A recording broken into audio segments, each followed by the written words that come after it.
Okay, we're about to go live.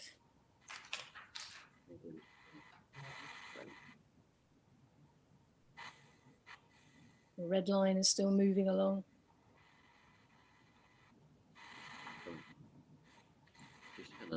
Okay, we're now live. Okay, we're about to go live. Thank you very much. Good evening, members. Good evening, members of the public, if there are any on there. I can't see. Good evening, officers. Firstly, those who haven't seen, it's possibly still too late. Happy New Year, and hopefully a safe New Year to everybody. Welcome to the Planning Applications Committee, 14th of January. Firstly, are there any apologies? Thank you, Chairman. I haven't received any apologies. Thank you. Members, the minutes were attached to the planning update. Are you in agreement that I sign these? Thank you.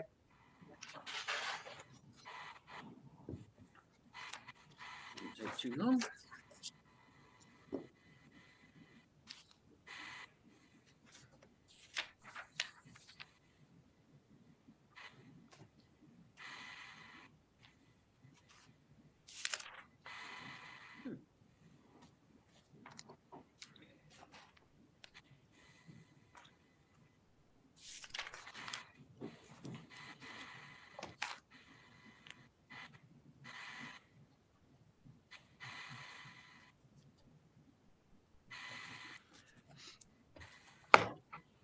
Thank you very much.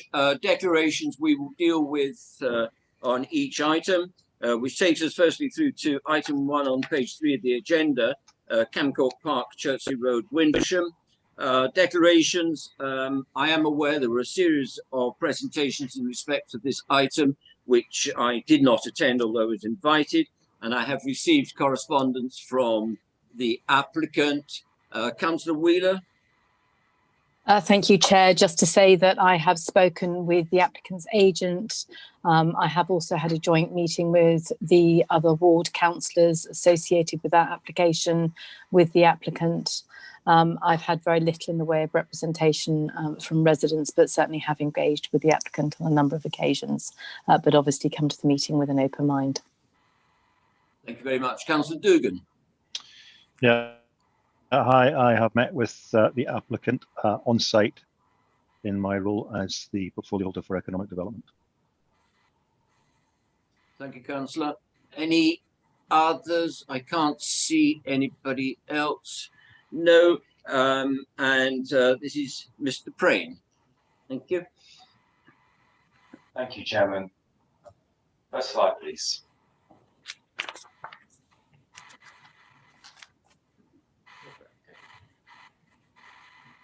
This application is at Camcourt Park. Before we get going, there are some updates for you, which hopefully you'll have in your update packs. I won't read through them ad verbatim with you. They're just a new condition to do with the hours of the test track, 9 AM till 5 PM, Mondays to Friday only. A slight typo was in the condition 22 that's now been corrected, as you'll see. And there's just some further information that the applicant provided to us in respect of the existing molecule building and how that's going to be used in the short to the medium to the long term. And that's set out also in your updates, and that complements what's already set out in their reports in terms of the applicant's aspirations for the molecule building in the future. Next slide, please. So on to the site to start with. It is the former British Oxygen Corporation building. It sits just south of the Chertsey Road, running east-west there. The application site actually falls within the parish of Chobham, but is in very close proximity to the boundary with Windlesham. To the right of the site is the Hingham's Lane, and that runs underneath a bridge, which the M3 demarcates the southern side of the site. Next slide, please. Here's the helicopter view, just to give us that grounding of how the site's laid up. The developments to the north, the upper side of the site, you can see there the oxygen molecule building. To the left-hand side of that, we have the orchard and the clock tower and the graveyard, which was associated with the former convent use. They're all proposed to be retained. And then as we move south of the site towards the M3, you can see the open parkland nature of the site and the scattering of some trees. And next slide, please. So here we are on Hingham's Lane. I've got the M3 just behind me, and you can see to the left the bridleway, and the far southeast corner of the application site is just on the right-hand side of your photographs there. Next slide, please.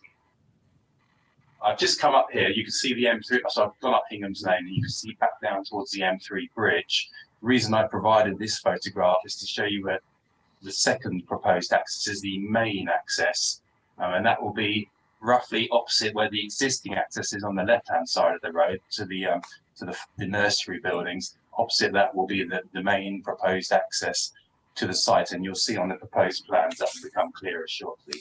Next slide, please.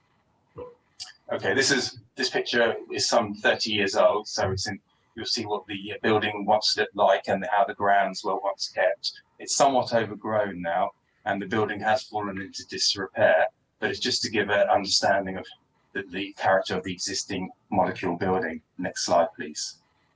Okay, I'm stood now with the molecule building just behind me. I'm looking south towards the M3. You can see the body of the site just beyond the trees, the parkland character, and it's in the open character. Next slide, please.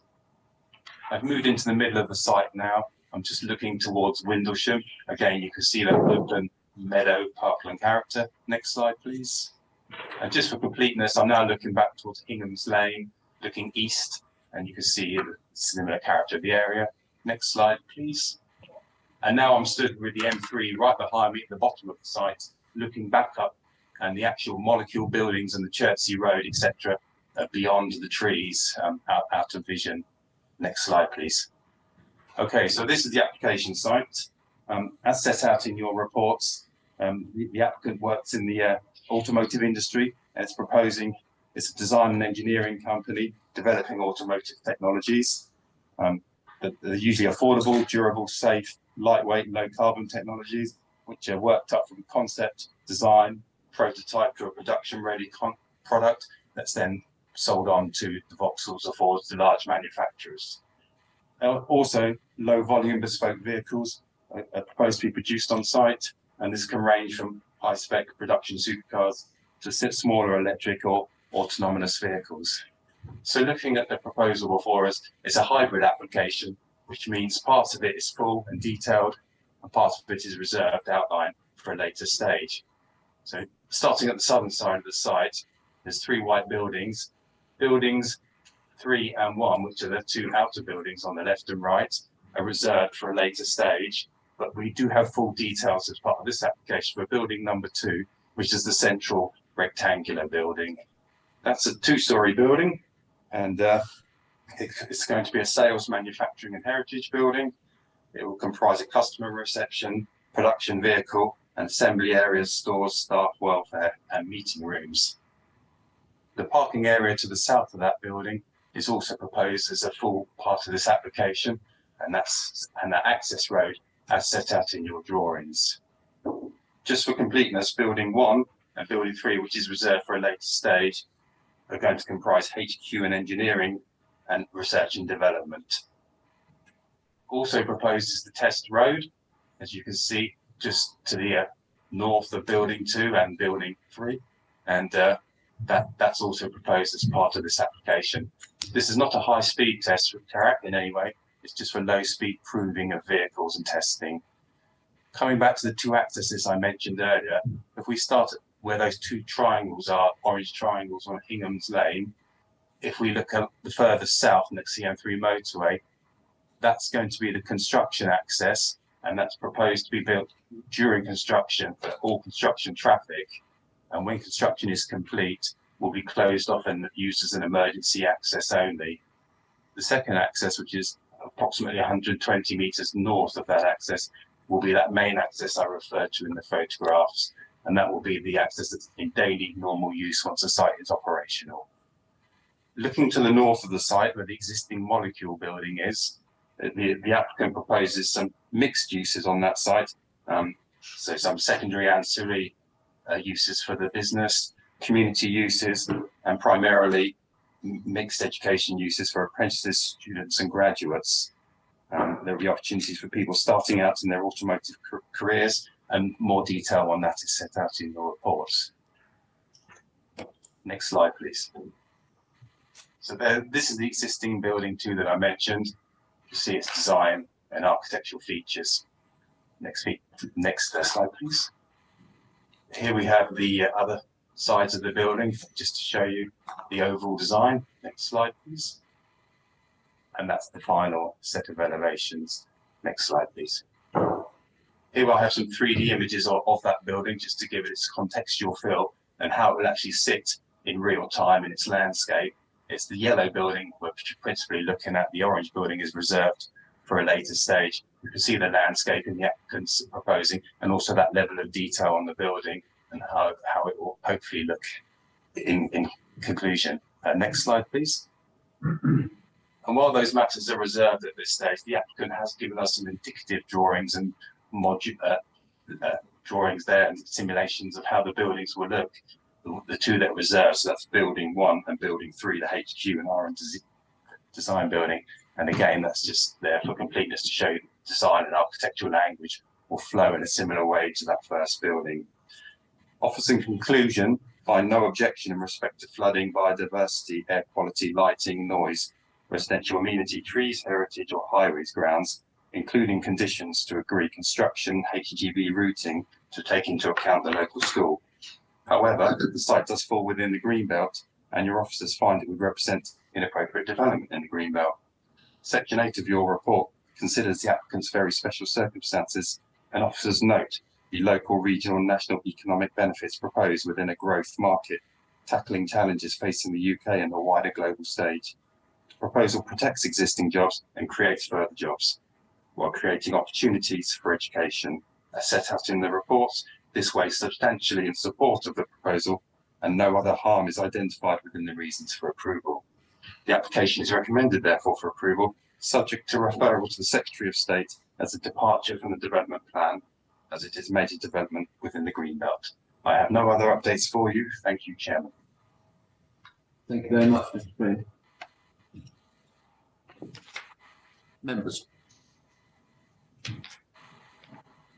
Right, well, can I just ask, Mr. Payne, you mentioned that buildings 1 and 3 will come back. Will they come back to this committee for consideration? That's a yes. Yes, it will do. Members, do you have Councillor Allaway? Thank you, Chairman. Yes, question to the officer. You mentioned somewhere in the presentation there, community use. Could you expand on that, please? Thank you, Chairman. Yes, the applicant has a number of ideas for the site, and some of that depends on what appetite there is within the community to use his buildings, but he's very keen to engage with the community, and I understand that he's already made a firm commitment with the Windlesham Pram Race Committee that they can continue to use the grounds for the annual pram race. Likewise, I understand that he's spoken with the Field of Remembrance Community Hub, I understand, about how they can work in tandem with things like Heritage Open Days, community fates, and he wants that to be an ongoing discussion, and he's hopefully going to engage with the parish council if he hasn't already in terms of how that can work. I know that the existing business has a community and social club, and as part of that they'll be looking to engage and reach out to the local community so they can continue to run the community and social club in a positive way with the local parish of Windlesham Chobham. Thank you, Chairman. Councillors? No? Well, councillors, we have a recommendation. Councillor Dugan, sorry, Councillor Dugan. I nearly missed you there. Thank you. Thanks, Chair.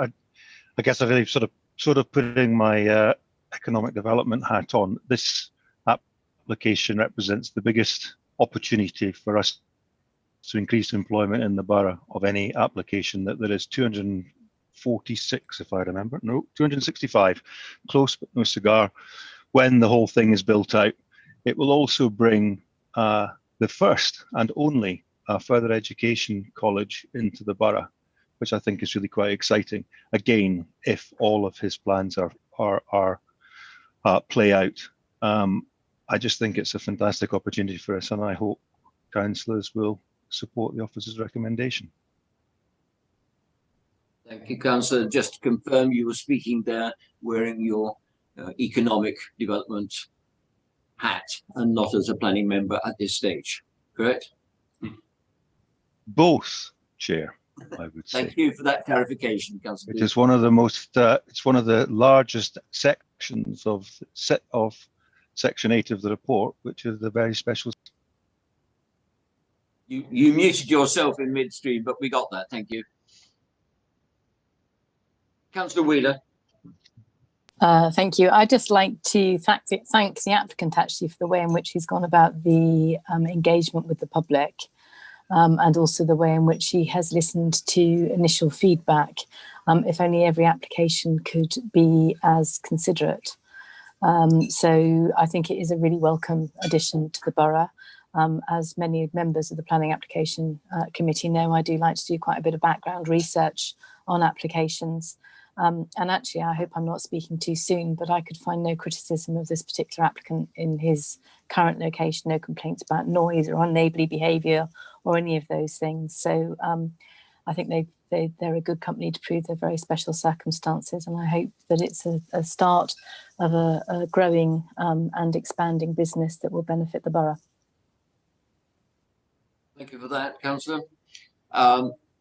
No other comments, so therefore we have a officer recommendation, reminding you that we'll go to the Secretary of State for approval, as it is a departure from the development plan.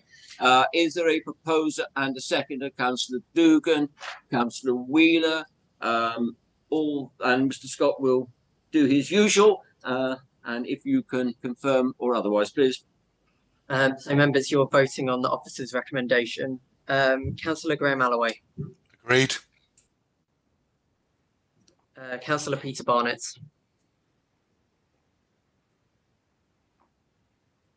Councillor Barnett, that is agreed, is it? Thank you. Councillor Cliff Betton. Agreed. Councillor Colin Dugan. Agreed. Councillor Sean Garrett. Agreed. Councillor Edward Hawkins. Agreed. Councillor David Lewis. Agreed. Councillor Charlotte Morley. Agreed. Councillor Robin Perry. Agreed. Councillor Darryl Rataram. Agreed. Councillor Morgan Rise. Agreed. Councillor Graham Tapper. In favour. Councillor Victoria Wheeler. Agreed. Councillor Helen Whitcroft. Agreed. And Councillor Valerie White. Agreed. Thank you, members. That is unanimous, and as Councillor Dugan said, an exciting opportunity for the borough and for youth employment, particularly. Thank you, members. On to item 2 on page 53, which is the land to the north of Bagshot Road in Chobham. And on declarations, I've had correspondence from the applicant and correspondence from objectors. Are there any other declarations to make? Councillor Morley. Hello, I've had a friend who lived locally to the application site, and I spoke to her about the process that we'll be going through tonight, and I come to the meeting with an open mind. Thank you, Councillor. Going along, Councillor Perry. Yes, I have correspondence from the applicant. Councillor Wheeler. Obviously, like everyone else, I've had correspondence from both neighbours who are objecting and the applicant. In addition to that, the applicant has actually telephoned me a number of times, and I've had a number of conversations with residents within Chobham in my role as their ward councillor, very much along the lines of Charlotte, Councillor Morley, describing the process and the best way for them to go about communication. Thank you. I obviously come with an open mind. Thank you, Councillor Wheeler. Councillor Alloway. Similarly, I've had email correspondence from applicant and objectors, but I have an open mind. Thank you, Councillor Whitcroft. I'm the same. I have had correspondence, but remain with an open mind. Thank you, Councillor White. Ditto to everything that's been said. Councillor Garrett. So, exactly what's been said. Thank you. Anybody else? Anything different? Sorry, Councillor Betton. Me too. Councillor, but we've covered that. I think I actually covered that. Do you have anything other than the comments I made and the comments that have been made before? Anything different? No. Okay, thank you very much indeed on that. Mr. Carty, you there. Thank you, Chair.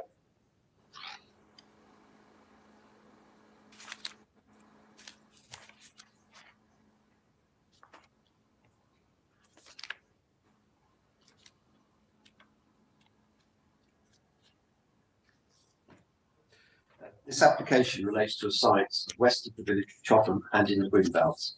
The proposal is to provide a dog daycare centre for up to 130 dogs, converting the existing building on the site and used in surrounding fields for exercise and play. The applicant has confirmed that more typically 100 dogs would be on the site at any time. The existing use of the site is equestrian, and the lawful use of the building is in connection with this equestrian use. Paragraph 146 of the National Planning Policy Framework sets out a number of developments, including the reuse of buildings and land, which are not inappropriate, and this is set out in paragraph 7.3.2 of the Officer Report on page 60.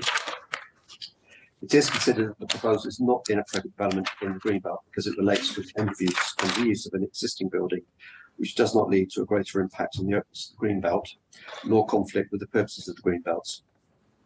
It's considered that the purposes of the Greenbelt relevant to this proposal are countryside encroachment and resisting the merging of neighbouring towns. Please note the updates, which includes amendments to some conditions and an informative, and I'll lead you through the drawings and the photos. Next slide, please. The application site lies on the north side of Bagshot Road on its approach to Chopham Village. The access is south of the existing building, with the access to the Chopham Adventure Farm site directly opposite. The site, which has lawful equestrian use, includes fields around the building with equestrian land to the north. The nearest residential properties are at the southeast corner of this plan, on the south side of Bagshot Road. The distances to the nearest residential properties are set out in paragraph 2.2 of the agenda report on page 53. Next slide, please. This is the existing and proposed site plan for the development. It indicates the arrangement for providing separate areas for different dogs, including big and small dogs and young dogs, as well as a sensory area. Fencing would be provided to enclose each field area, and gates are shown on the proposed site plan at different points on these internal field boundaries. Details of fencing are to be agreed by condition as amended on the update, such that they provide sufficient security to keep the dogs in the field and limit impact to openness. Parking provision is indicated with the existing access retained. Parking for 10 vehicles would be provided, some of which would be provided on a new grass-screened surface to the west side of the access road into the site. The remainder would be closer to the building. Improved site visibility is proposed as requested by the County Highway Authority. To the southeast corner, a 10-metre deep buffer zone with an acoustic fence is to be provided to mitigate any noise impact on those nearest residential properties. Next slide, please. This slide shows the site falling within the Zone 1 low flood risk, with the exception of the north and northwest fringes, which fall within Zone 2 medium risk, which is shown in pale blue, and at the very edge of the Zone 3 high risk, shown in purple. Next slide, please. This is the view of the site from Bagshot Road, with the building in the distance. Next slide. These are the proposed and existing elevations of the building, proposed on the right-hand side. The external changes include windows and doors only. No enlargement of the building is proposed. Next slide. These are the existing proposed floor plans of the building. The layout was amended to provide staff toilet. Accommodation for the dogs and a reception area are also provided. No increase in floor area is proposed. The use will be provided with a service to collect the dogs and return them to the homes of their owners by the daycare team during the day. The normal hours that the majority of the dogs will be on the site will be about 8:30 in the morning to 3:30 in the afternoon. Owners will not drop off or collect their dogs, and the only visitors will be those wishing to view the facility as well as deliveries. I refer you to condition 4 on page 64, which sets out the controls of the management of the proposed use.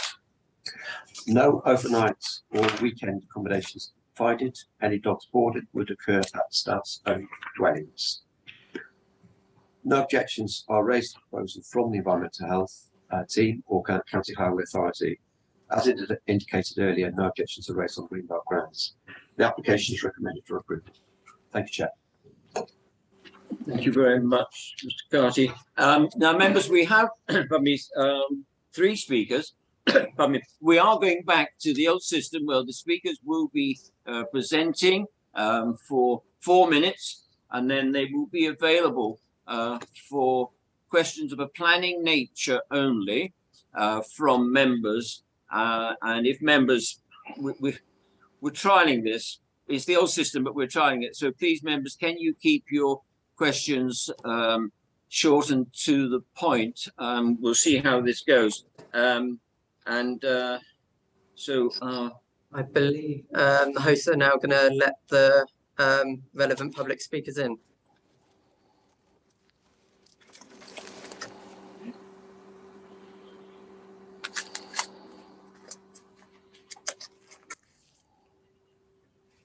Good evening. We'll see how this goes. First on my list, can you, 3 people there, can you all see me? And can I ask if you're not speaking to put your speakers on mute? The first speaker I have, it's the order I got them, is Professor Moss. I believe is on my list.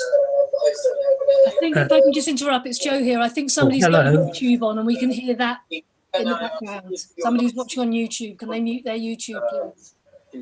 Put your speakers on mute. Yeah, that's YouTube. We can hear now. It's the order I got them. Professor Moss. Thank you. I think if I can just interrupt, it's Joe here. I think somebody's got YouTube on and we can hear that in the background. Somebody's watching on YouTube. Can they mute their YouTube?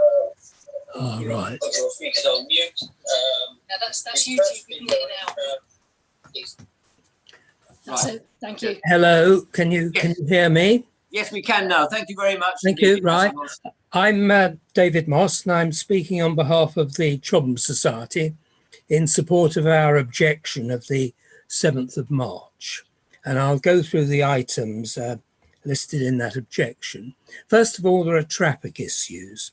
You have to understand that Chobham is a village which is blighted with traffic, and the A319 is a very busy road. It's often used as a rat run between the M3 and the M25, and the entrance to the proposed site in this application is on the inside of a curve, and it's a place where accidents have happened before. I think another objector will detail those accidents. Long tailbacks occur on this road, and this application will add an extra 50 to 70 vehicle movements a day. That may not sound much, but it's the incremental effect of increases like that that's led to the traffic problems we have in Chobham today. So that's our first point. Dog noise, the assumption made in the Nova acoustic report is that dogs bark one at a time. Now, this is not the case, they don't. I spent a fortnight a few years ago within 300 meters of some dog kennels. Sometimes the dogs were quiet, at other times they barked continuously. And I think it's the continuity of the barking which causes a problem for local people as much as the intensity of the noise. And I'm quite surprised that little attention has been paid to the fact that this site is within 100 meters of the local primary school. Although dog welfare is not a planning matter, the fact that the dogs will spend most of their time outside in the winter and in the summer. This will obviously aggravate the noise. It won't be attenuated by the fact they'll be inside kennels. So the last point is the green belt. We think this involves a substantial intensification of the use compared with the previous equestrian use. 100 dogs and all the paraphernalia to keep them entertained will constitute an urbanization of this site. There will be acoustic fences built, which are very ugly in a rural area, and there will be pressure for more facilities, for better facilities for staff on the site that will lead to further urbanization. So, I mean, I think these are the points that 1 minute left. Supporting our objection.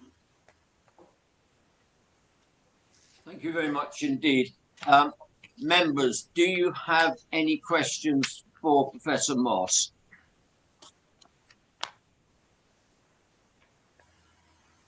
No, I can't see any. Thank you, Professor Moss. And now, thank you very much. Mr. Vero, please.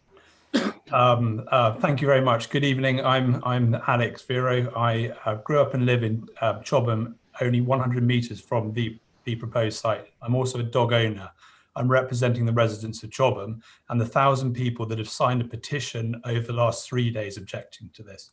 Our objections are based on the impact on residential amenities, education, the character of the village, greenbelt, biodiversity, highway safety, and animal welfare.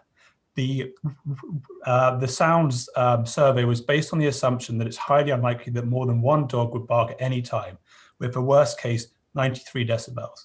The survey misquotes several references that have been pulled from a study by Damien Brosnan, who is a member of the Institute of Acoustics and considered a leading expert in the field of the impact of barking dogs. I sent the survey to Damien to comment on, and he raised serious concerns about the credibility of the sound survey and said that the worst case should be applied at 108 decibels, and the assumption made of one dog barking at the time was ridiculous, quoting that when one dog starts barking, it sends them all into a frenzy. Only 5 properties were notified, even though barking would be heard 800 meters from the site, which in this case includes approximately 600 properties, over 1,000 people, and includes 200 pupils at St. Lawrence Primary School, whose education outside space is only 60 meters from the site. With everything that our children have gone through over the last year, this distraction would have a severe impact on their ability to focus and learn. But we ask, how would you feel if it was your children or grandchildren at this school? Would you want to live by this site? The sound survey chose to crop out the school from the model. We question the ethics and the motives behind this action. Sound would be reaching the school at somewhere between 67 and 72 decibels. The World Health Organization recommends that the level should not reach over 35 decibels during teaching sessions. There's also a special needs care home within 200 meters to the west of the site that strongly objects on the grounds of the impact of mental health of their patients. SHBC information states there must be the material interference with the enjoyment and the use of the complainant's property. The noise, therefore, must be considerable. The problem must normally be continuous or frequent. It's estimated that the site could generate over 57,000 barks a week. This could also set off all the local dogs in a chain reaction. There are only 7 houses combined within 300 meters of the 4 other sites, with the exception of Stokenchurch, which is in the process of a planning application, which is retrospective. They did not obtain a license and started building and operating anyway. People have described the site as a living nightmare, with dogs barking continuously 8 hours a day. We believe this seriously affects the ability of the residents to enjoy their homes and gardens. In 2007, the council turned down the site based on Greenbelt. There's also the acoustic fencing would be out of character of the Greenbelt. The transport statement failed to mention the serious crash outside the site in 2019. In 2007, the site was turned down because it was contrary to policy M8 and police D29. The line of sight is 53 meters. It's 40-mile-an-hour speed limit. In wet conditions at the moment, that would be 67 meters of stopping distance. This is an accident waiting to happen. Why was this not considered? The vans only carry 63 dogs. How are the other dogs getting there?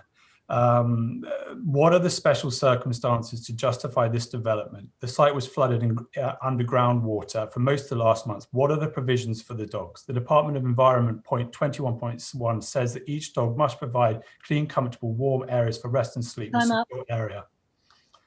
We strongly object to this. Right. Thank you very much indeed, Mr. Vera. And now Mr. Casales, please, as the applicant. Sorry, thank you. I'm getting carried away. Sorry, members, thank you. Councillor Wheeler, do you have a question? Yes, I'd just be interested in learning from Mr. Vero. He was quoting a report on dog welfare and indoor warm space, and I wondered if he could just reiterate the. Oh gosh, sorry, my thing has just collapsed. I just wondered if he could reiterate for me. I didn't have time to write it down. The warm space that is recommended in that report. So the Department for Environmental and Food in their documentation, I think it's 21.1, says that each dog must be provided for clean and comfortable and warm area where they need to rest and sleep, and a secure area where there is shelter. Based on the assumptions that I've made, the building is 80 square meters in size. How is this adequate for 130 dogs? How is this not looked at in advance of a recommendation for approval of the site? Thank you. Thank you. Any other members? Councillor Tapper. Thank you, Chair. Great issue has been taken with the level of sound that would penetrate, particularly, as been mentioned, the local primary school and also a local care home. The A319 is a very busy road and a very noisy road as well.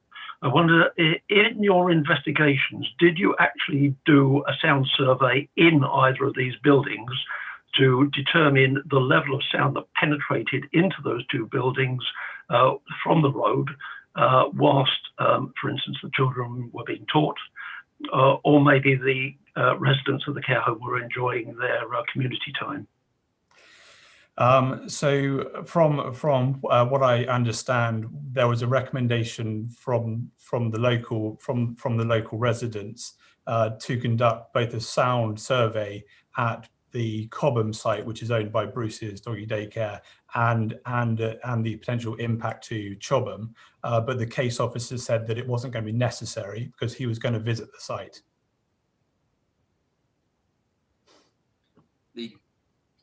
Mr. Carty will come back on that point. Yes, Councillor Tapper.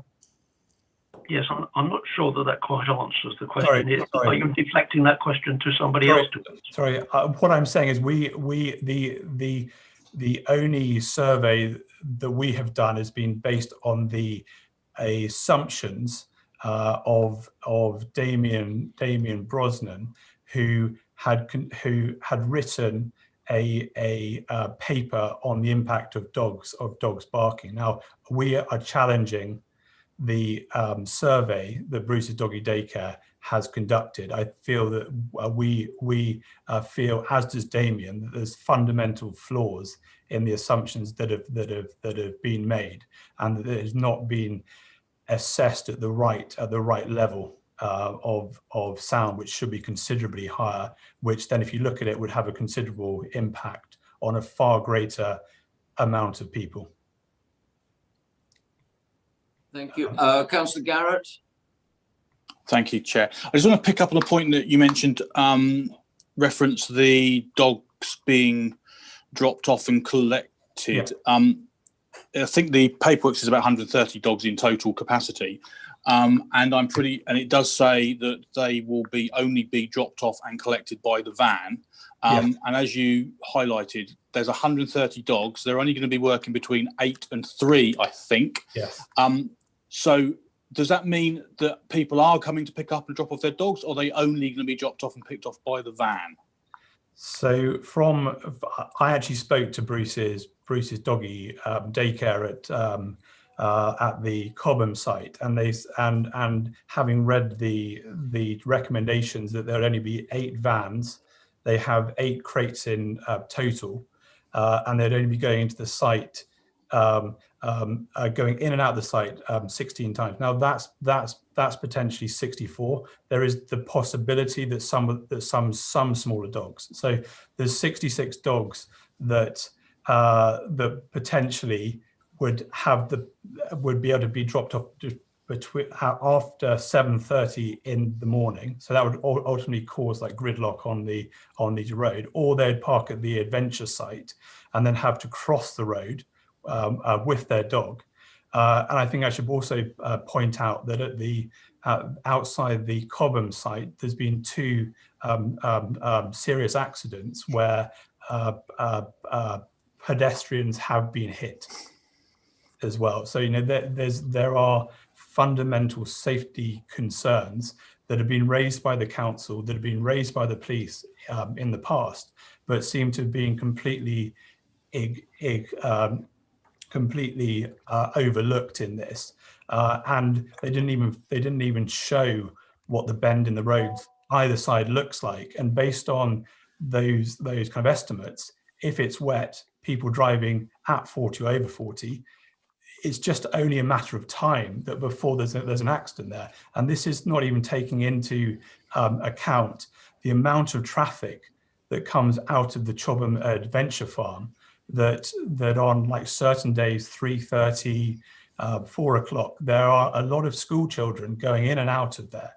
And as a father myself, I have serious concerns that there literally could be just numerous accidents every single year, and I just feel that this has not been actually looked at. Okay, thank you. Thank you very much. Can I ask just a question, just to reference being made to the school and to the care home? Can you just confirm the location on the plan? You can't see the plan that I'm looking at, but you made reference. Just can you pinpoint those in relation to the site? If you could do that verbally, it'd be helpful. So the school is to the southeast. It's 60 meters. If you look at this, if you look at the slide that was shared earlier on, it is literally just outside that area, and the care home is on the far left. Again, has just been cropped out from that, as has the whole of the village to the east of it as well. And this is also something that we're extremely concerned about. That as an appropriate site, it's completely, it's going to have such an impact on the kind of character of the place. Thank you. Any other questions for the speaker? No. And now, thank you for that, Mr. Vera. And now, Mr. I've lost him now. Here you are, Mr. Casales, please. Hello, I'm Bruce. I'm the founder and CEO of Bruce's Doggy Daycare. Thank you for letting me speak. We have been in business for 12 years. I'm an advisor to the government department DEFRA, and I also sit on the board of directors for the Pet Industry Federation. Now, firstly to note, the council have been incredibly thorough in their assessment of this application. Case officer Duncan Carty, the council's senior environmental health practitioner, and the council's economic development officer have all visited one of our other sites on separate occasions to understand the reality for themselves. And having seen it and heard it, they are comfortable that the objections are unfounded. They are based on fear, not facts or reality, which cannot be said for the inaccurate misinformation about this application that is currently being circulated. So we're delighted that the case officer has recommended approval. Now, I completely understand that people's first assumption is of a noisy kennels, but this is nothing like what we do. We are not about rows of caged dogs, unattended, barking day and night. And we're so confident in this that to prove it, we engaged with neighbours and councillors numerous times with offers to come and to see and to hear what it's really like, which is like a children's nursery, but for dogs. We're about huge, green, open space for happy, social dogs to run around. We're about constant care, engagement, and enrichment activities. We only take regular dogs and we operate very high staff to dog ratios. And all of this means very little noise because a happy dog is a quiet dog. And if a dog is barking, something is wrong. We need to address that for the well-being of the dog. To prove this, we did an independent expert noise survey, and then the council came to our site to hear for themselves and to see if the noise survey was realistic. And based on all of this evidence, they are comfortable that noise is not an issue. Now I want to address traffic. We operate a doggy bus service. We collect all of the dogs in vans from people's homes. And the capacity of the van is 16, not 8, as per the previous speaker, which covers the number of dogs. Now, we're not proposing for customers to drop off their dogs to our site, which is different to the site at Cobham that was referred to. So what we're talking about here is 8 vans coming in the morning and leaving in the afternoon. That is not intense vehicle movements. And even though we have shown there are no issues with traffic, we're actually taking steps to improve the safety and visibility of the access. 1 minute left. The parking, it's important to know that many of our staff are young. We know from experience, we have 100 employees, that not everyone drives to work. People cycle or get a lift with one of our doggy bus drivers. So there is ample parking for our needs. And most importantly, Surrey County Council have looked at this and have no objections. Finally, what we are proposing carries economic, social, and environmental benefits. At the most challenging of economic times, when businesses are making redundancies, we are going to create 15 new jobs. By offering our services to residents of Chobham, we enable people to go back to work or free up their time to spend their money at other local businesses when lockdown is over. Now, we know there is demand from Chobham. We already have waiting lists. We have a fantastic reputation. We're good local citizens that are loved by the communities we operate in, and I know that we will be equally loved in Chobham. Thank you for hearing me. Thank you very much indeed. Can I ask one question before passing on to the committee?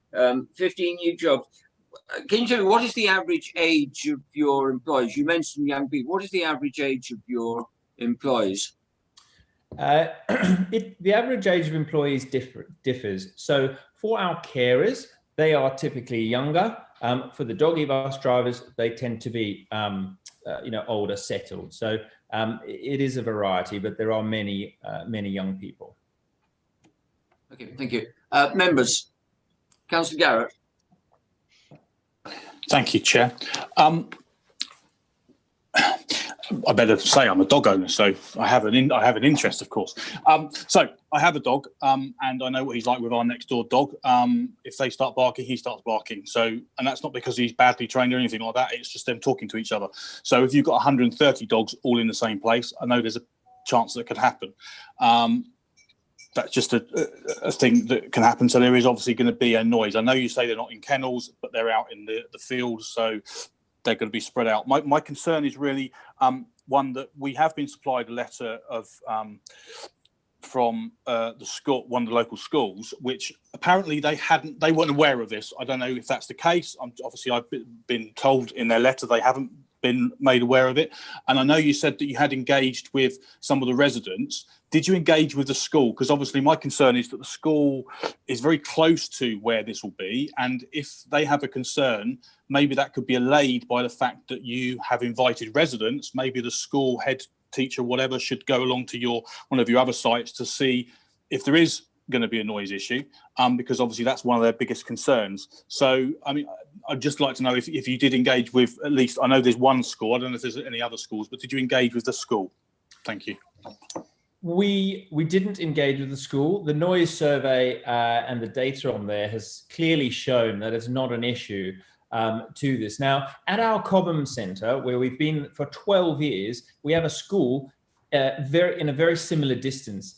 We have absolutely had no issues with that school across the entire time. So we know there's no issue with noise because, and you asked, are we happy to invite anybody from the school down? We've tried to invite as many people as possible to come and see it, because just as the 3 people from the council that have come down and seen it, once you see it and once you hear it, you know that noise is not an issue. The children are going to be making far more noise than the dogs.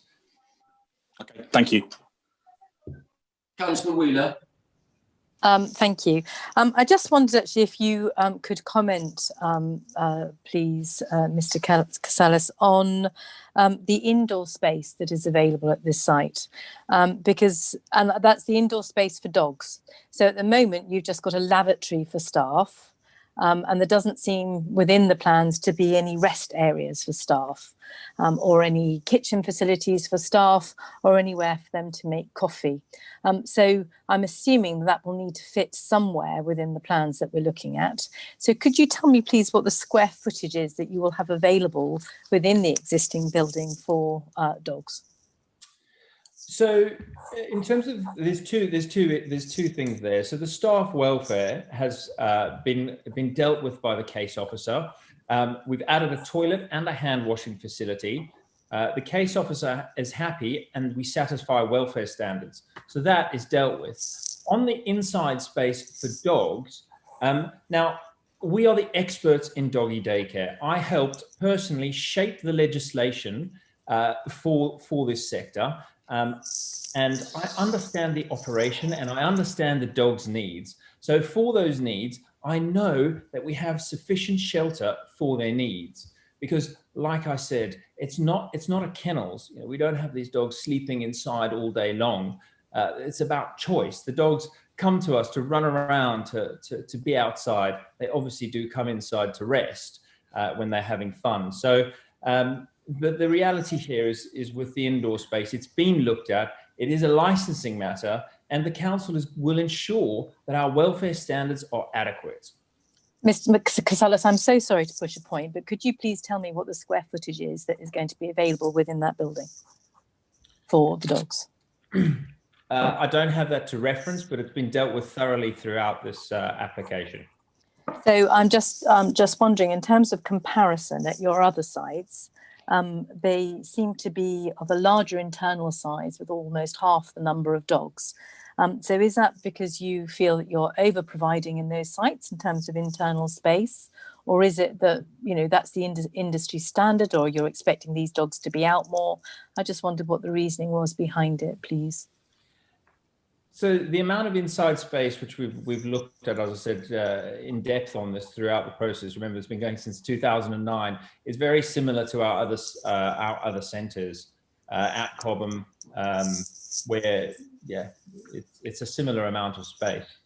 It appears, looking at the square footage, to be quite substantially different. But I appreciate if you don't have the facts, that's fine. I'm sure the officer.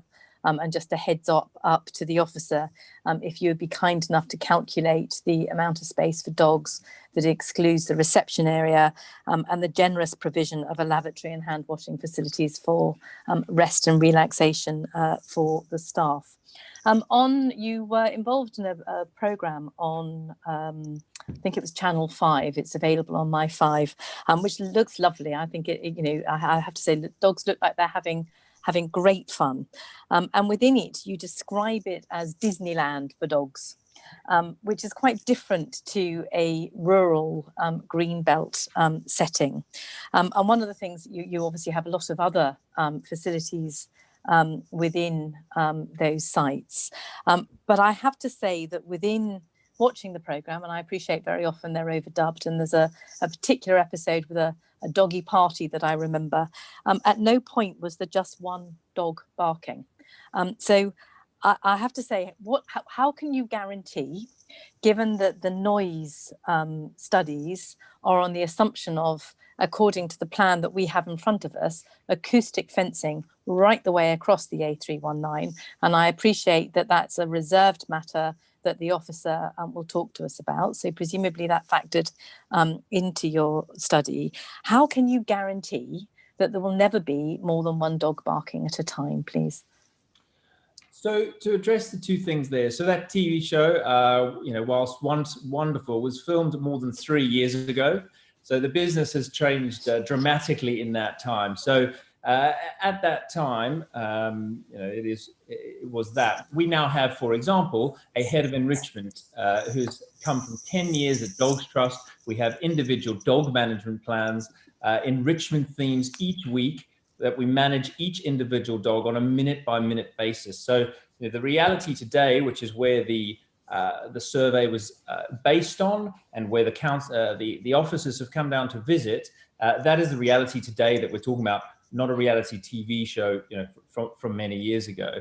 So that's that addresses the TV show. In terms of the acoustic fencing, as I said, that there is a mitigating measure to add. We know there's not an issue with the noise. I wouldn't be comfortable inviting people down to any of our centres to come and see it if there was going to be an issue with noise, because the reality is, if there was a cacophony of bark being described by the previous speaker, no one's going to be comfortable sending their dog. That's not a happy place that you're going to say, okay, great, I'm going to enroll my dog there. So that's not the reality. Nonetheless, we want to be good local citizens. So clearly, if the report's recommending an acoustic fence, then we'll put one in.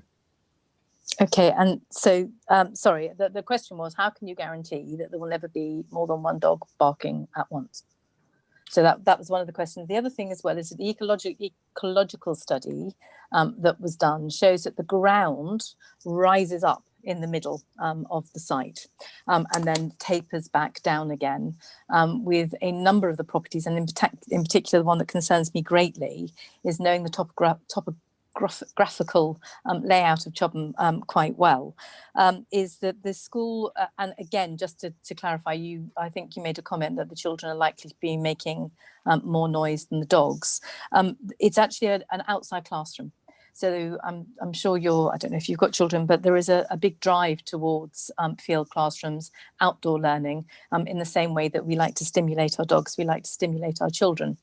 So in fact, it's a quiet classroom that is outside and is in, as you're looking at the school, the bottom right-hand corner of the playground, which is actually probably the nearest point to Bruce's doggy daycare. So I just wondered whether or not the noise study that you have done had taken into consideration the topographical fall of the land. So I'm an expert in doggy daycare. That's what I know. As I said, in terms of the legislation, how we operate dogs, that is my area of expertise. I'm not a topographical expert, nor am I a planning expert, but that has been dealt by the experts. It's been commented on in the application, and it's a technical matter that's been dealt with. Okay, that's lovely. The rest of mine relate to planning, so I'm not for you. Thank you so much for your time. Thank you. Can I just ask one question, slightly delicate one? How do you deal with 130 dogs? There must be a certain degree of mess, do I put it politely, in the course of each day. How and where of that is disposed of or processed? Because I was going to say, from past experience, it can mature. I think I'll leave it at that. I think everybody knows where I'm coming from. I don't want to go any further onto that one. But how do you deal with the dog mess?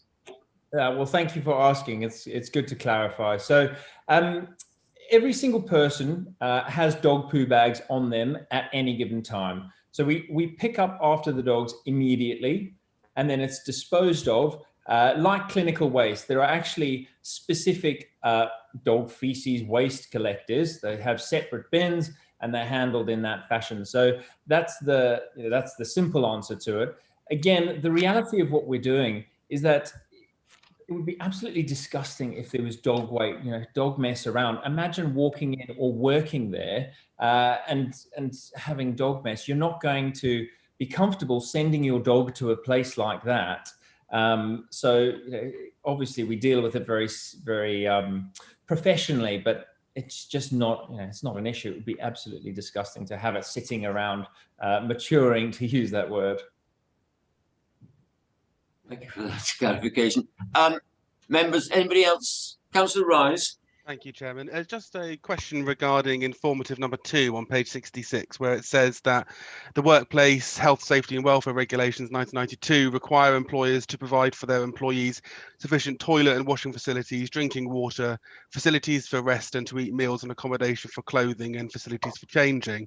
And I'm just wondering if you could outline on the plan that we've been provided with, which clearly indicates there is a water closet available, where the other provisions under that legislation will be provided for.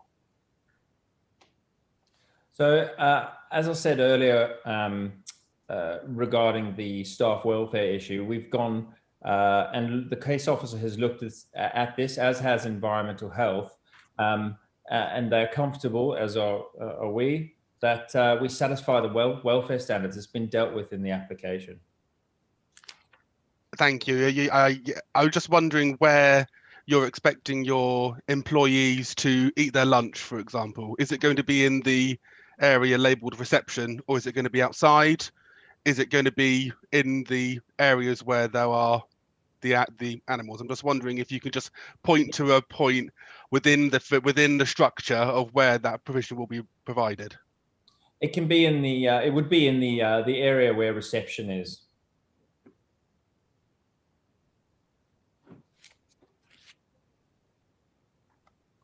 Thank you. Councillor Rice, are you coming back? Do you want to come back or no? Thank you very much. Any other questions to the speaker? No. Thank you very much indeed, Mr. Casales. Councillor Tedder, you indicated as a ward councillor you would like to address the committee. Thank you, Mr. Chairman. Yeah, I must say to start with that I am a member of Chobham Parish Council, and this did come before the council. I noted comments on the first time it came. The second time it came, I took no part in that meeting for various other reasons. I'm speaking because I have been asked to do so because of the concerns of the residents.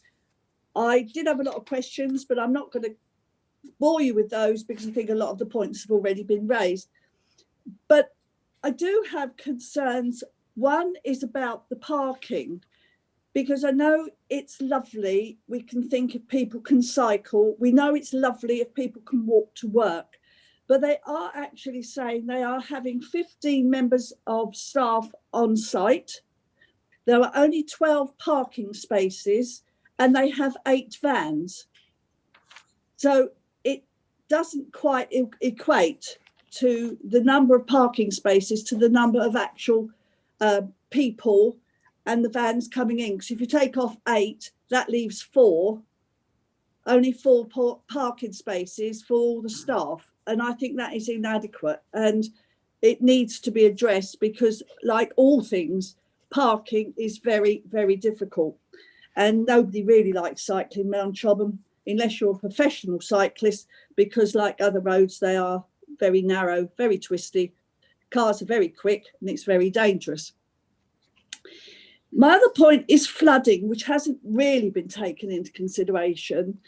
And as you know, Chobham people have got web feet because it's so wet out there, and we do suffer from flooding. And we have been lucky enough that the borough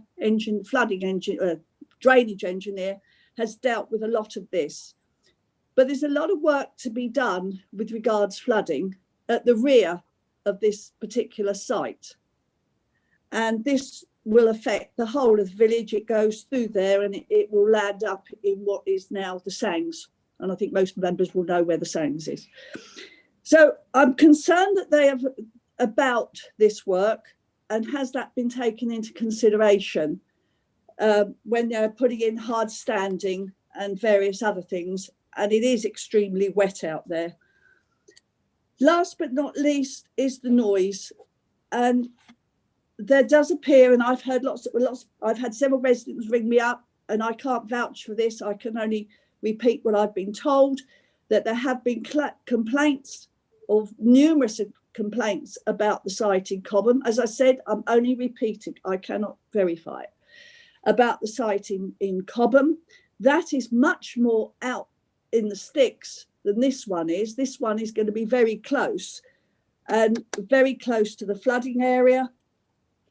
They're looking at they're talking about fencing, acoustic fencing along the front to stop the noise going over to the vicarage and Aqua House. How is that actually going to change the street scene? Because we see no pictures, we have no idea whether they're going to, that there's going to be suggested that they put up fencing like we see along the M3, or whether it's going to be more discreet. And don't forget, they've already got to look at the sight lines there for coming out onto the A319, which, as the previous speaker said, is very quick, and it's a terrible area to get out of, because anybody that's visited the co-op, which is quite close by, or even the fire station. So I think there's lots of things here that we haven't got enough. I would respectfully say that we don't have enough information, and I would be very concerned as the neighbours. And just as an aside, they talked about noise and car noise. I think that was raised by Councillor Tapper. I live fairly close to the M3, and you become immune to it. But one thing you don't become immune to, and I live up in the sticks and there's lots of dogs, is dogs barking. You can get immune to traffic for some reason. It must have a sort of steady hum, but a dog barking is very irritating. So even if you've got one dog, and I'm a dog lover, I've got a dog and I don't know what I've done without her, but a dog is very, very irritating. So I just like, that's all I've got to say, and thank you for listening. Thank you, Councillor Tedder. And just for the record, I will confirm to anybody watching that as a ward councillor, you are at liberty to address this committee, but you are not a member of this committee, and therefore you do not have a vote in the final deliberations. But thank you for your attendance. Now, that is the end of the speakers. Councillor Wheeler, you called this application in. Can I ask you if you would like to briefly, I pause, advise the committee of reasons why you called the application into the committee? Thank you. Thank you, Chair. Yes, I will do. It was called in partly at the request of Chobham Parish Council, who raised a number of concerns, which I know the officer has looked at and dealt with. I will go through, and very unusually for me, I have actually looked at and prepared some wording, and that is on the basis of the fact there are just so many points that I want to go through. In the Chobham Conservation document, for example, Bagshot Road is described as a pleasantly rural with a winding road bounded by hedges, trees and fields. The location of the proposed site is on the edge of the conservation area and is on the final approach to, or the first leaving of the village. It marks a clear demarcation of the village boundary. And the proposer looks to take what is an equestrian building used for equestrian use and convert it to office space, internal kennels with associated lavatories, kitchen space, and what we would hope to be some amenity space for staff, but at the moment that is lacking. It is surprising that the applicant has not had to put forward a full planning application for the conversion of this building. As we're all aware, an agricultural building in the Greenbelt is not seen as inappropriate development. However, an office building or a building that looks to house or pamper parties or blow drying equipment and various rest areas for tired pooches would surely be considered an alternative use. And in fact, in the officer's report, he does refer to it as an alternative use. So moving on from that, normally I would have thought we would have to prove very special circumstances for this to be allowed within the Greenbelt. If we look at the planning application, this is not an agricultural building. It is metamorphosizing into a completely different type of building with a normal entrance and windows and a different outside treatment. For those of you that are not familiar with this building, it is essentially at the moment a large barn with a separate internal stable with a sliding rural door, just the sort of thing that you would expect to see in an area that only really by Chobham standards has quite recently been allowed to move from agricultural to equestrian use. Within our own policies, we say that the lawful status of the existing building and any hard standing and ancillary aspects of the development proposals, including walls and gates, etc., will all be considered to be additional development within the Greenbelt. And within our own description of Chobham, we say that it is served by limited public transport. We also talk about the fact that within the area there is a particular problem with surface runoff. Within the officer's report, he talks about a previous appeal whereby fencing was permitted upon appeal within this particular site.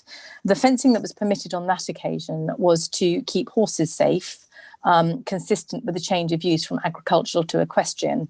And it was post and rail fencing with a specification that the rail should be on the inside of the post and rail, and that any separation of additional areas within the paddock area should be using electric fencing to ensure that horses weren't overgrazing, etc. And all of that's perfectly in keeping with both the Greenbelt and the equestrian centre.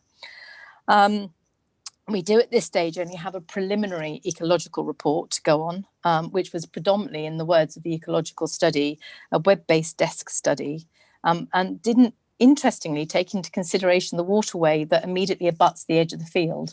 It makes a statement within the ecological report that it looks at the red boundary within the field.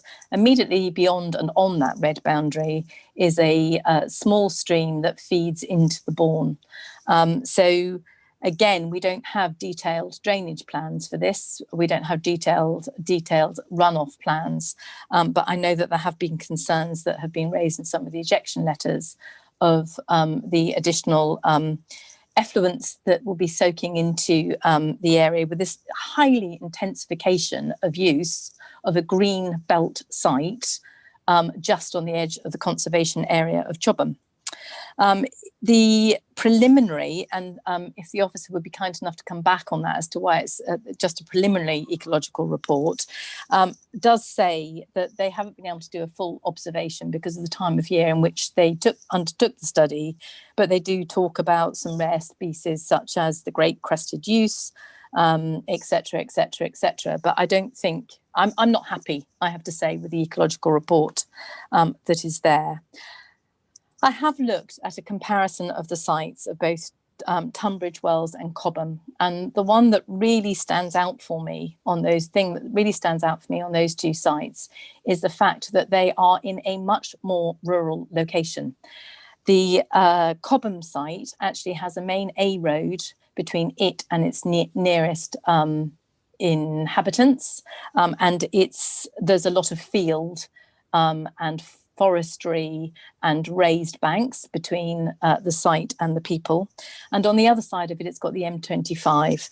And those of you that have hung around with me long enough are and Councillor Morley, you may well be able to comment on this as well, is that with the noise studies that are done by Heathrow, one of the major contributory factors to noise annoyance is change in noise. So if you have got a great deal of background noise and there is a minor increase in that noise, but it's consistent, then that's much more tolerable to sudden change in noise. And that goes back actually to a point that was made by Councillor Tedder and also a couple of the other people that have spoken earlier, in that a dog barking is an irritating noise.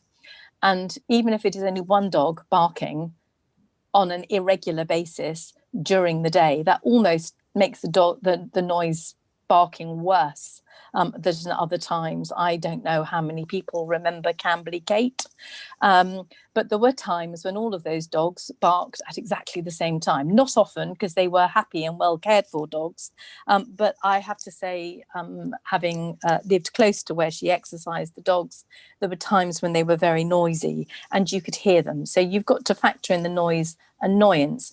And in addition to that, even taking the points that have been raised by the noise report that was sent to us earlier this evening by one of the residents, in addition to that, we're not even considering the fact that people are calling the dogs. So there are times when human voices, quite naturally, will be either chastising or calling dogs. And having looked at, I appreciate from Mr. Casales, their operating model has changed slightly, but having looked at roughly sort of 3 hours of material on the way in which Brucey Dog operate and other dog organisations operate, the staff make quite a bit of noise as well. Moving on to the other one, which is Tunbridge Wells, again, that is out in the middle of nowhere. In fact, the only site for which seems to be as close to residents, and it's not as many residents as the residents in Chobham, is the Stokenchurch one, for which there has been a great deal of noise, irritation and complaints. So I appreciate that when people have visited Cobham, and I'm sorry, Chair, I can see you falling asleep there, and I apologise to the other members of the committee.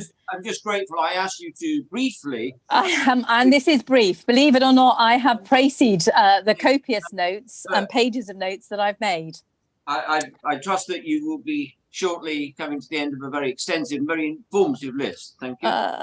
Fairly shortly. Moving on, then one of the more recent applications was an application in Ripley, and Guildford Council took a very different view to the view of Surrey Heath Borough Council. And they actually said that they concluded that the proposed building for commercial premises substitute a material change for the use of land that would both represent inappropriate development in the green belt, which is by definition, as we all know, harmful and should not be approved except in very special circumstances. In addition, the hard standing of the site and the building under the building, the associated paraphernalia, which is the paraphernalia which is associated with the business, including the dog training equipment, the jumps, the benches, etc., as well as the fencing and other operational development associated with it, would constitute a loss of openness of the green belt, and the development failed to meet with one of the five purposes of the green belt, namely to assist in the safe handling of the countryside from encroachment. Even excluding the change of use would also contribute to the harm and the openness of the green belts. The additions of windows in the building would form an incongruous addition, which would be an unusual feature and function from a rural building. And they went on to refuse the application on the basis that it represented a material change of use and effectively a new commercial building within the green belts, and that the use of the commercial building represented an inappropriate development, which is harmful by definition. I have to say that their interpretation of the application is much more in keeping with my own thoughts. The noise study that was done, the topological study that's included on the website, as I said before, shows that the centre of the land is being higher in the middle than at the edges. And that doesn't seem to have been taken into consideration with the noise assessment, as the fact that it is higher, it would project further. The management plan, within the applicant's management plan, they talk about needing to be one staff member for every 10 dogs. However, in their brochures and on their website, they talk about one staff member for every 6 dogs, particularly with the younger dogs and the puppies.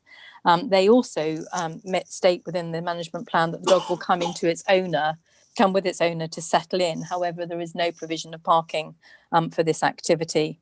And they talk in the management plan about collecting dogs from 7 a.m. And bringing them back into the site. So again, their management plan would need to be adopted to reflect the changes that are recommended in some of the conditions. Councillor Wheeler, I need to stop you on that one, because there is reference in the updates on the timing. And there is. You only do the timing in accordance with the information in front of us. As you know, you've been on the committee long enough to know that sometimes information placed on websites, on brochures, is different to that contained in the planning application drawings, and we have to go by we are opining on the papers in front of us. Thank you, Chair. It's actually the management plan which is submitted as part of the planning documentation that I'm referring to. So it's the management plan that they... There's an awful lot of information. There's an awful lot of information for the committee to absorb. It's a serious point. Do you have much more? Because you've given us an amount to understand and to take. So I have a couple of summing up, and then I will deal with the others as they come up during the course of other people's statements.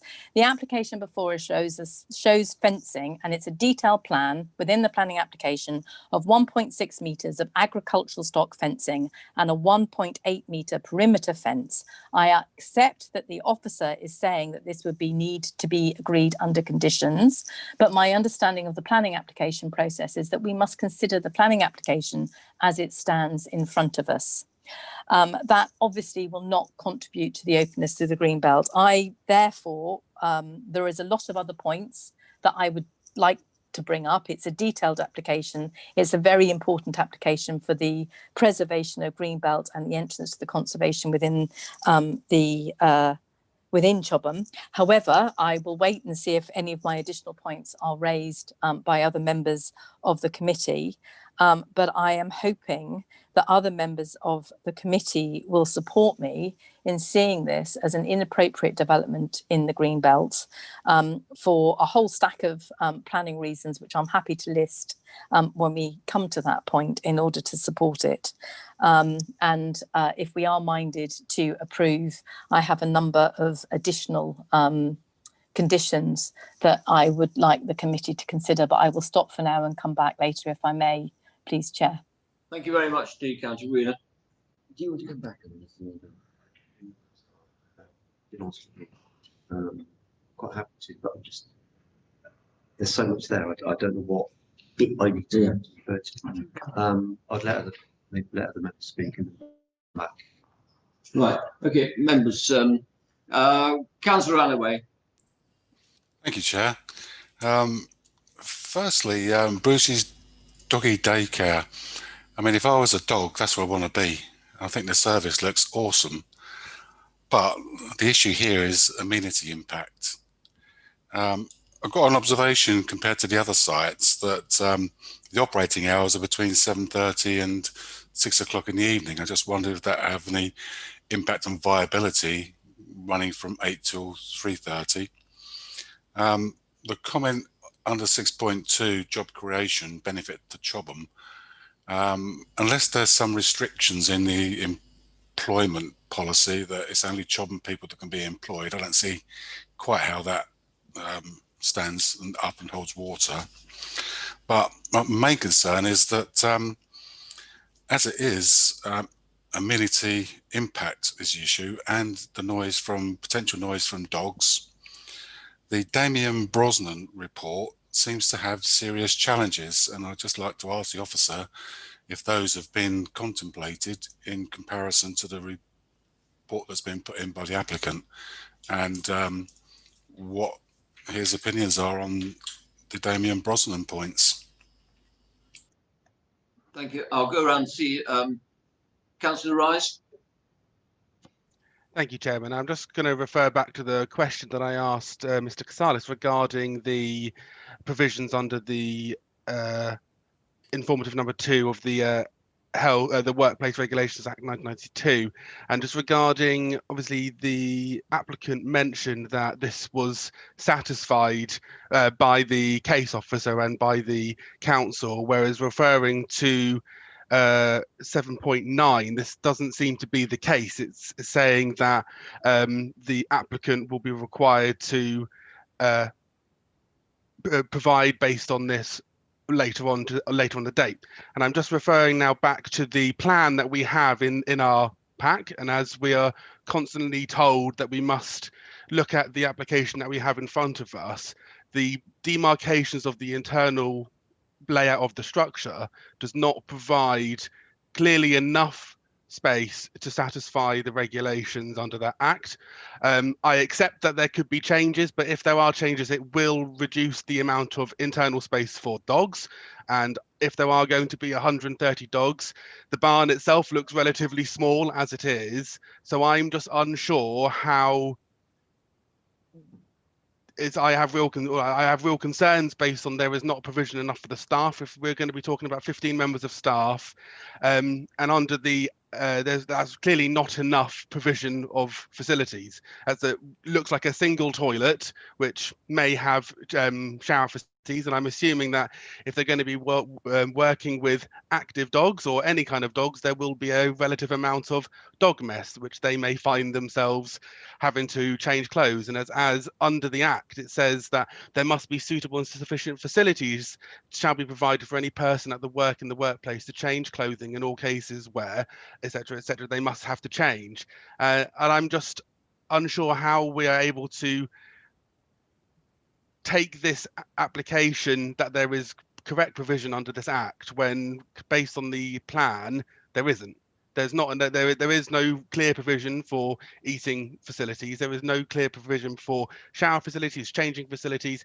It seems that this has been missed on this, and it's referred to in the pack, and especially in the informative. I'm just wondering if the officer can provide further guidance on how this relates to the application, and if this is a change of use, which this is, and it's changing from probably a use where there is not as many people there as much to 15 members of staff daily with 130 dogs. That's a drastic change and will require drastic internal change to provide under that Act as well. Thank you. I think I'll just comment on that point now, because paragraph 791, as Councillor Rise has referred to, is quite important, and also the informative. As members, you have to be careful that you don't start straying into other legislation which is outside the planning remit.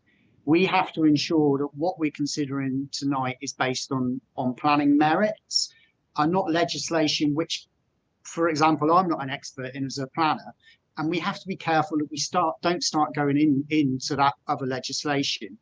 In any event, irrespective of a planning decision, the applicant will still have to satisfy the other legislation in terms of licensing and everything else.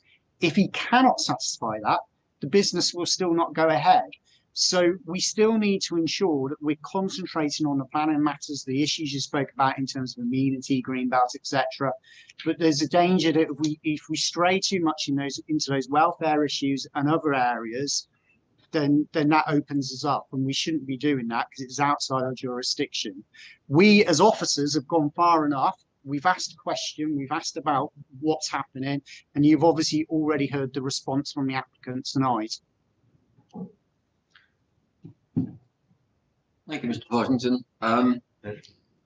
Just a second. Come back. Yeah, you mind? Yes. Yeah, Mr. Carter, you could touch on, there's been a number of comments on the noise. Can you respond on that? Thank you. Yeah, sure. So as a starting point, I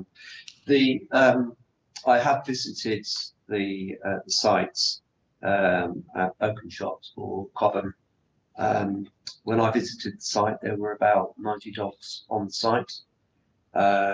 I was there for about an hour, and you know, being truthful, you heard the odd bark, but it wasn't a lot, and a lot of the time I was there, it was very quiet.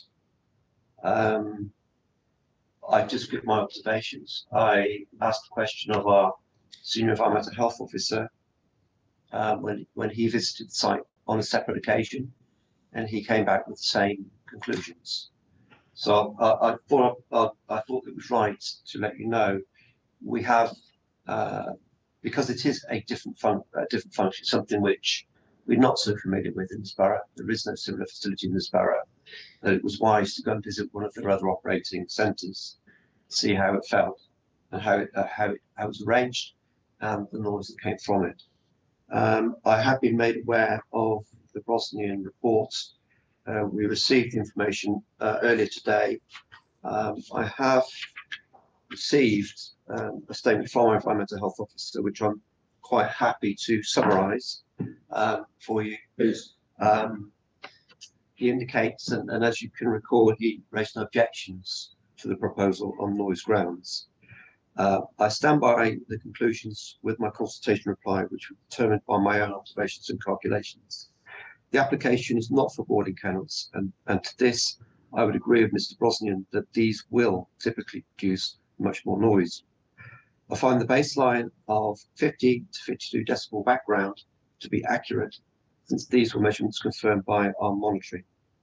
They could well be higher along the Bagshot Road itself. It's the ethos of these facilities that the dogs wander, and they do not appear to congregate as they would in a conventional kennel. There was no evidence of congregating at the similar facility I observed. Certainly, different sized dogs produce different loudness barks and at different frequencies. For this reason, an average was used in different scenarios in my consultation reply. My visit to a similar establishment determined virtually no barking or noise from the many dogs there, since the nature of the care provided precludes this behaviour. In addition, any consistent barking does not remain a client. Sorry, I'm not quite sure what he means there.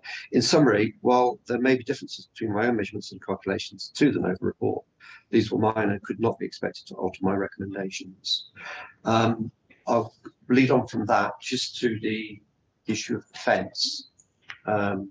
It was proposed to be inset into the boundary on the southeast corner for about 10 metres to give a buffer between the edge of the nearest field for dogs and the nearest residential property, which gives a separation of over 30 metres. That was something which was recommended in that sort of report. Now, in that area of the site, it's behind a lot of screening, so it wouldn't be so visually intrusive in any case.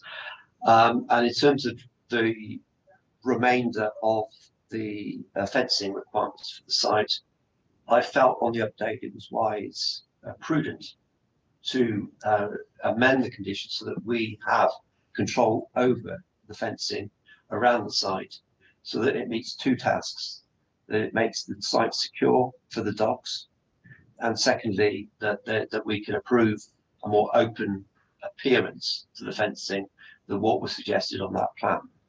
We have the right as a planning authority to make that step, look at a drawing and indicate that actually we want to seek variations.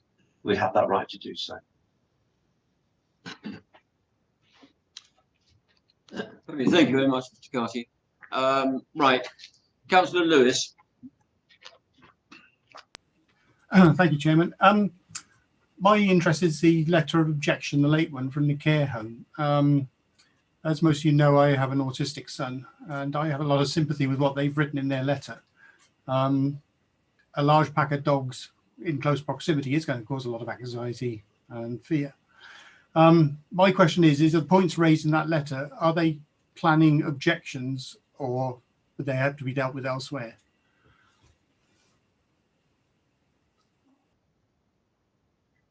I mean, of all the objections, I'm not sure which one. I've read quite a few objections to it, so I'm not sure the specific points raised by the care home. The care home, obviously, we would have to treat as a residential establishment in the same way as a residential dwelling, and take on board, you know, the observations that and the concerns that they would raise. And we've assessed on the basis of that. It comes back to what I was saying about the noise and what I've already said about the noise, and that the level of noise is a lot lower than I think people may be fearing from that. It is not a boarding kennel type operation. It's an operation where the dogs roam around and play and are active. So it is a very different arrangement. And as I say, when I was at the site for about an hour, the level of barking was very minimal. Councillor Morley. Thank you. Sorry, Councillor Morley. Sorry, Councillor Morley. Councillor Lewis, did you want to come back on that briefly? Sorry, Councillor Morley. I'll let Councillor Lewis come in. I'll come back to you if you don't mind. Thank you. Yeah, well, yes, the noise would be an issue, but I think it's free roaming packs of dogs would actually cause the fear. And I just wondered, you know, detriment to mental health is a valid reason to refuse an application. No, I'm sorry, that doesn't That's not within our remit, is it? Yes, can you deal with that one? Thank you. Just to explain a more wider, Councillor Lewis, that we will look at the impact on residential amenity for all of society. That is what we would assess it against. I appreciate that in this, in a care home or another care establishment, there may be extra sensitivity for people that live there, but we've got to look at the broad approach to the impact on residential amenity from a development. And it's clear from the advice given to us by the Environmental Health Officer and from our visits to this other side in Oxshott that we don't believe that there would be an issue, a major issue with noise. Thank you. Sorry, Councillor Morley now. Thank you. Thank you. That gave me a second point. I'll follow on from the point that was just under discussion in that going back to my work on Heathrow Airport with Councillor Wheeler, they actually identified any facilities that could potentially have people who might be suffering from something like autism, where noise was a particular issue, and they were looking to keep away from those areas. So I think there is something in planning that means that you should be extremely sensitive to people who have that type of issue. Also, I was a little bit concerned that we seem to be talking about one particular provider here. We're talking about a change of use to a doggy daycare facility, something that I'm not particularly familiar with, and I don't think that many of us are. And presumably there may be some other providers than this particular provider, and they may not provide quite the same service. So should this provider no longer be using this area, then another provider could come in and maybe they would want people to deliver their dogs. Maybe they wouldn't have quite the same staffing. How would that be managed going forward? Because a lot of this has been very specific to this particular provider's model, but we're actually talking about a change of use for some land, which will be permanent. Thank you. Councillor, I'll just draw your attention to condition 4, which not only deals with the management of the site with this occupier, this daycare operator, but if at any time in the future there is a change in the dog daycare operator at the site, a new management plan will be submitted to and approved in writing by the local planning authority prior to the start of their operation. So we have got in place a way that we can control how any future occupier, operator that isn't Bruce's Doggy Daycare, we have that control in place in the future. Thank you. Going along the line, any other comments on this one? Councillor Tapper. Thank you. Yeah, I'm unconvinced about the arguments about noise. Comment was made by one of our number about their dogs barking with the dog next door. We all know these are territorial disputes and will always happen when dogs own a territory and feel that it's threatened by somebody's other's dog in a nearby area. The whole point of this particular facility is that no dog owns this territory and there will be no territorial disputes, and that is the reason, in my understanding, why the amount of barking that would be involved, which is largely dogs disputing territory with one another, would not happen in these circumstances.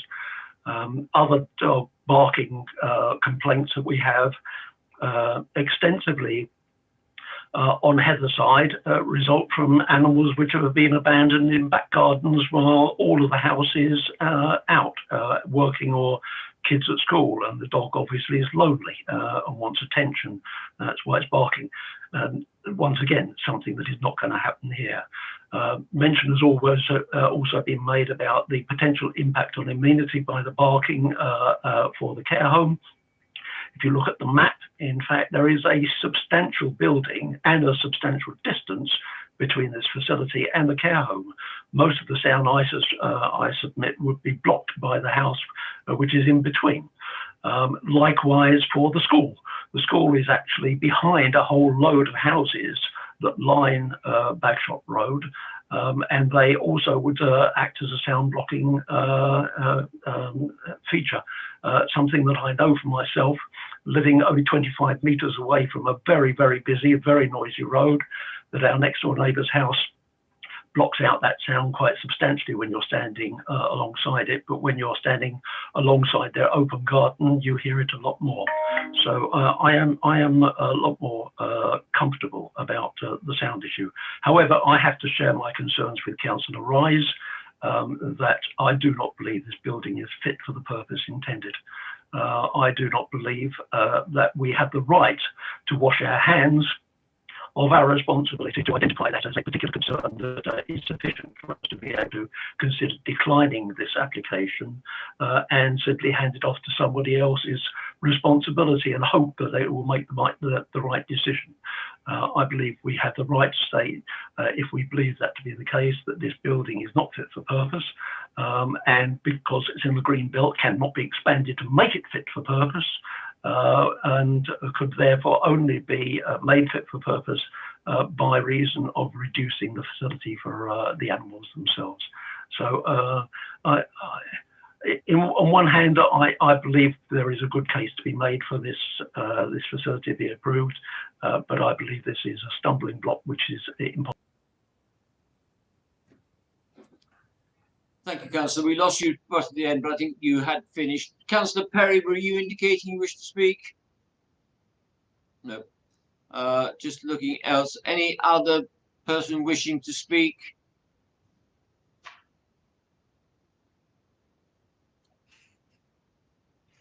It's no good, Chair. I know you can see me. You wish to speak, Councillor Wheeler? Thank you so much, Chair. I did say that I would come back on some points if other councillors hadn't raised it. Just going back to Councillor Tapper's point about noise and the reduction of noise for the school, there actually isn't a building. There is a fairly substantial gap with where the back of the playground is, with walkways, and also gaps in buildings there. And the other thing to bear in mind is, if I can just explain, there is somebody in Philpot Lane, Pennypot, which is just up from the application site, has a what's the big bird with feathers? A peacock. I can hear the peacock when the ground is quiet, where I live some substantial distance away. And a peacock sound, I don't believe, is any greater than the sound of a single dog barking. There is a lot of open fields behind this site, which also means that the noise will travel. And we are immediately at odds, going back to the point that was made earlier by one of the officers, between keeping the dogs safe and that is suitable, the acoustic benefit of fencing and the openness of Greenbelt. And I cannot see a way that we can reconcile this. I would hate to suggest for a moment that the reason that all of the welfare elements aren't there for staff is that it would constitute a material change in the use of the building that might have meant that the applicant would have to go for the change of use within the green belt instead of just a variation. I'm not sure. I would also like to draw the committee's points to the note for the planner on the full highways report that accompanies this, which does put in there the fact that it is only operational, in fact, according to this, up until 3 o'clock at night. But the planning documentation on the management that has been submitted is it is up until 6 o'clock at night. So although most of the pooches are taken home, it does clearly state that dogs will remain on site until the last member of staff leaves at approximately 6 o'clock at night. So it's not that limited in time unless we're going to completely and utterly suggest that they change it. But to bring myself to a conclusion, because I could go on for hours on this one, I would like to propose that we do not support the officer's recommendation on the basis of it being inappropriate development in the green belt for the whole variety of reasons that I have already laid out. and for the substantial loss of residential amenity that would occur as a result of this, and the lack of openness in the greenbelt, and also the acoustic fencing, which that the approach to this isn't sort of well covered with shrubbery. It is open, and in fact, if we look at the documentation in our planning pack that shows the entrance to that agricultural barn, it shows that it's very open in that part. So we will have an extreme loss of greenbelt, but that acoustic fencing is likely to have the impact of exasperating the traffic noise by bouncing the noise of the traffic back into the houses opposite. So I am really hoping that members will support me in refusing this application. Thank you. Thank you, Councillor Reader. Can I come back? I'm sure I'm going to regret this, but on your point on the acoustic fencing, and I do understand where you're coming from and the impacts and on this one. Do you have any suggestions on how that could be tackled? No, I don't. And that's why I don't think that this site is an appropriate place for an application of this kind. We are at odds between keeping the dogs safe and off that road, which requires a fairly solid fence.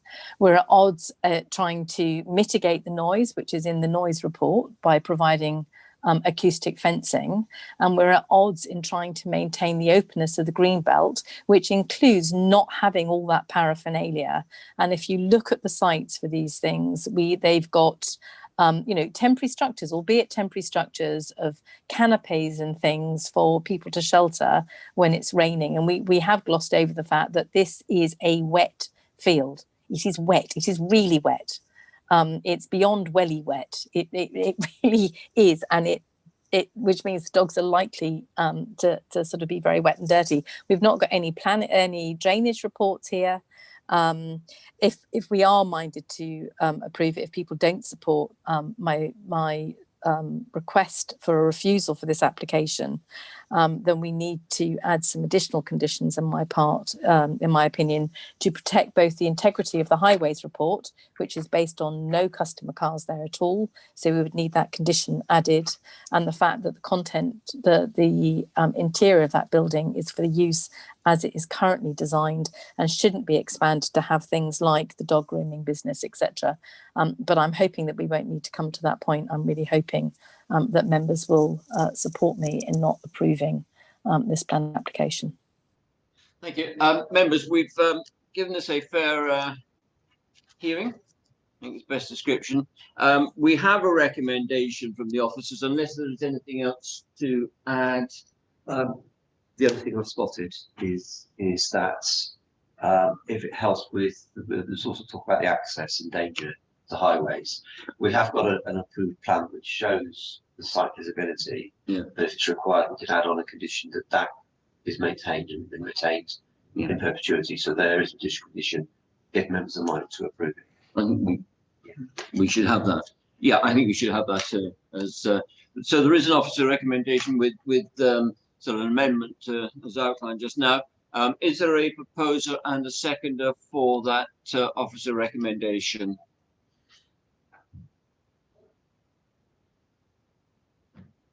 That's interesting. Which leads me to believe, members, that there is an appetite not to approve the recommendation. And can I just underline, members, that there has to be a full planning reasons for refusal, which are defensible and correct in planning terms, something that we may or may not get onto tonight, bearing the hour. I can see you, and in which case, firstly, we then need to say, let me get this order right now. We go for refusal, then, don't we? Yeah, we need to look for reasons do for refusal, and then we do the reasons for refusal, isn't it? We need to look for reasons for refusal. Then vote on the reasons for refusal. Right. Okay. Yeah, get this right. So I take it, therefore, as there are no proposer and seconder for acceptance, can we therefore have reasons for refusal? Thank you, Councillor Wheeler. Thank you. I would like to suggest that we refuse for the following reasons. The proposal represents the material change of use of land, and that the addition of the paraphernalia that is required for the operation of the business. Whoa. Can we just do one point at a time, not leave them on? It's just so. Well, it sort of links together, really. But keen to ensure that it is clear and understandable and precise, for reasons which you, Councillor Wheeler, are well aware. And I think can we just make sure we get this point by point, please? So material changes, so starting at the beginning, material change of use of land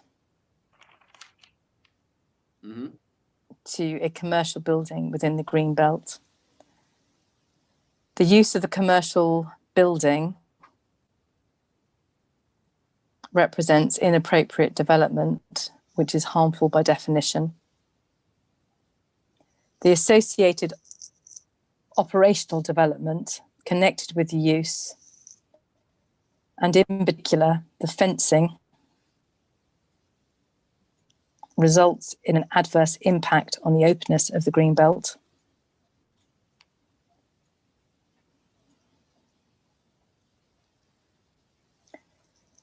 There are no special circumstances that have been suggested that would outweigh the inherent harm.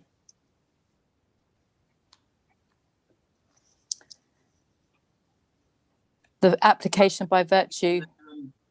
Insufficient ecological report. You can add that if you want to, but I think that we'd find it difficult to defend that because it's there. There is one. I wouldn't. Second, Councillor Wheeler, just a second, please. I'll be very careful because the Wildlife Trust have supported the proposal. Okay, yes, you're right. I'm wrong. Go on. The development by virtue of the form of the enclosures surrounding the perimeter of the site would detract from the rural character and appearance of the surrounding area, and that it could result in some harm in terms of the approach to the Chobham Conservation Area. The application would be detrimental to the residential amenity.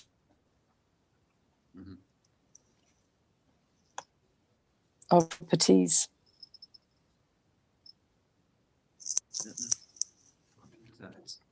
Can I just there is insufficient. Sorry, Councillor, can I just clarify that's on noise, or is there anything else that you would want to comment on the residential community impacts? So it's a combination of noise, it's a combination of site and the green belt. So the sort of green belt is obviously a residential amenity within this area as well. But it's noise, it's also the additional vehicle movements, which aren't there at the moment. Okay, can I also the. Sorry, Councillor, can I just quickly clarify? Because I think we're looking at a number of reasons here, not just one. The residential amenity on noise, that's fine. The vehicular aspect of it, is that residential amenity or is that highway safety aspect that you're worried about? Residential amenities, so unneighbourly in terms of a commercial operation within the residential greenbelt area. I think Mr. Partington wants to come in on this. I'll just check that Councillor Wheeler's finished first, and then I'll come in if.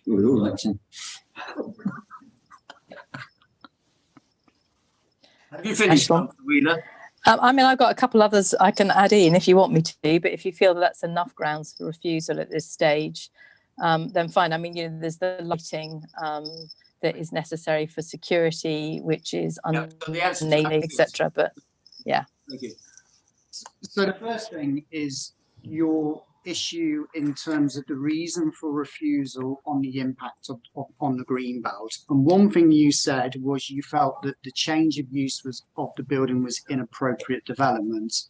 The first important thing you need to note, and I'll refer you back to page 60, paragraph 7.3.2.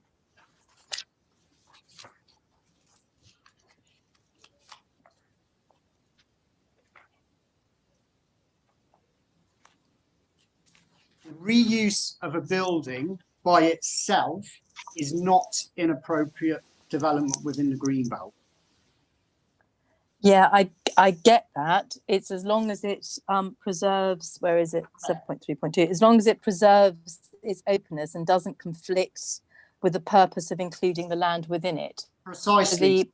So the purpose of the land is, my understanding, is for equestrian use, and what we have got going in here is the conversion of it is to a commercial building. So it isn't in keeping with the use of the equestrian building, of equestrian land, which again, until fairly recently, by planning and Chobham standards, was actually agricultural and not even equestrian use.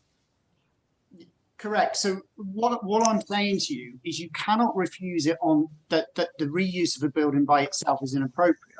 What you have to look at is the impact on openness. Now, by itself, the change of a building is clearly having no change in openness. But what you have referred to is in respect of the intensification, the paraphernalia on the site, etc., and all those other elements which you feel is harmful to openness. Now, officers have already explained why we don't believe that to be the case, but you as members are perfectly entitled to come to your own conclusion if you feel that this change of use is going to have a harmful effect on openness. And that's why it's important in the wording of the reason for refusal that we get it right, that we're not tripping ourselves up on what the NPPF says. So that's why I'm saying to you, of course we can agree to final wording, but we need to be ensuring that we're saying it's the preservation of the openness that you have issues with, rather than the reuse of a building per se, because that by itself is not going to cause the harm. It's the use and it's the association of that. I think that's all I want to clarify. Can I just come in on this? I'm sure what you said to Councillor White arise regarding the intensification of the use of that building, and there was concern that the amendments, the internal alterations of the building, were not reflecting the nature of the use of the land. Yeah, so it's incongruous.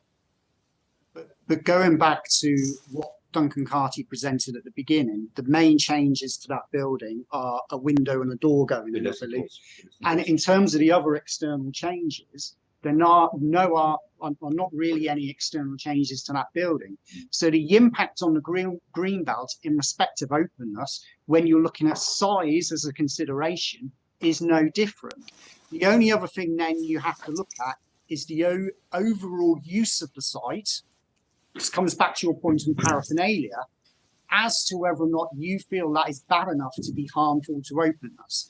Now, clearly, from what you were saying to me, that's the case. So that's reasonable for you to take that judgment as members. What you've got to be careful with, however, is though having an issue by itself with just the use of that building, because there's a slight distinction in terms of the reason for refusal. So we need to be careful that actually what we're putting in the reason for refusal, we're not going to trip ourselves up at a later date. I hope that makes sense. What I'm trying to explain. It does, but the fact that the conversion is incongruous with an agricultural stroke greenbelt building, is that not any form of material consideration? In respect to greenbelts, that's not really an issue. We're looking at the harm to openness, so size and the visual aspect of that. So the visual aspect can be an issue as well, but the actual building per se is not really changing. So for you to have an argument over the building per se is quite a difficult one to defend, and would be extremely, the chance of having any success of that is highly unlikely. But the overall use and your concern over the paraphernalia and everything else is a different argument. Councillor Dugan wants to come in here. He may have something to add to this. Councillor Dugan? It's almost an extension of the fact actually that the building's not changed, and I don't know whether Councillor Legal mentioned, apologies if her words washed over the top of my head, but have we raised the point that I think Councillor Rise made well, that the applicant was very pleased to tell us he was going to have 15 members of staff. The amenity space for that staff is one toilet and a reception area roughly the size of one toilet. for 15 members of staff to eat, rest, change their clothes, store their kit, etc., etc. What it shouts to me is that, and I think Councillor Wheeler made a lot of points, but I think she made a point that actually what really needs to happen, if he wants to have this operational site, he needs to increase the size of the building. But he doesn't want to do that because he knows he wouldn't get planning permission. And he's trying to fit a quart into a pint pot. Come up with a reason for refusal on that, I think, would be very useful. I agree with you, and but I come back to Mr. Partington's point, which he's now going to reiterate. I made the point earlier when Councillor Rise raised the point about we can't get too involved in other legislation. All I would say, if members have concerns over, clearly have concerns over the issue in respect of the size of the building, there is no reason on your reasons for refusal why you don't still put an informative raising those points that members, that the council has concerns over the size of the building to accommodate XYZ and the welfare facilities. There's no reason why you don't do that. But what I'm saying to you, under the planning legislation, you can't start using other legislation because that is a separate argument which will be considered at a later date by that other legislation. Yes, Councillor Rice. It's just on that point. I just essentially is asking a question, because we're always told that we have to look at and make a determination based on the information that we have in front of us, and that's something I'm trying to be truthful to. And I have a question. It's more of a procedural question, that if this was to go through with the plans that have been submitted, when this then comes up before other statutory requirements, will it be taken as a tacit approval of what has already been approved based on the plan that has been provided? As Councillor Dugan said, a toilet and a room the size of a toilet is not good enough, and I would definitely ask for an informative to be added onto the refusal that clearly highlights that the committee has raised concerns regarding this, and that this must be addressed. And I know that, and I would prefer this to be a condition instead of an enforcement. I don't know if it can be, that this must be addressed before anything takes place, because if we were to allow this to happen, we would probably find ourselves in a situation where this will be seen as tacit approval of this plan. Thank you. Yeah, Councillor Rice, I quite agree with you, and that is the question I was going to ask, was does an informative carry the same weight in terms of reasons for refusal?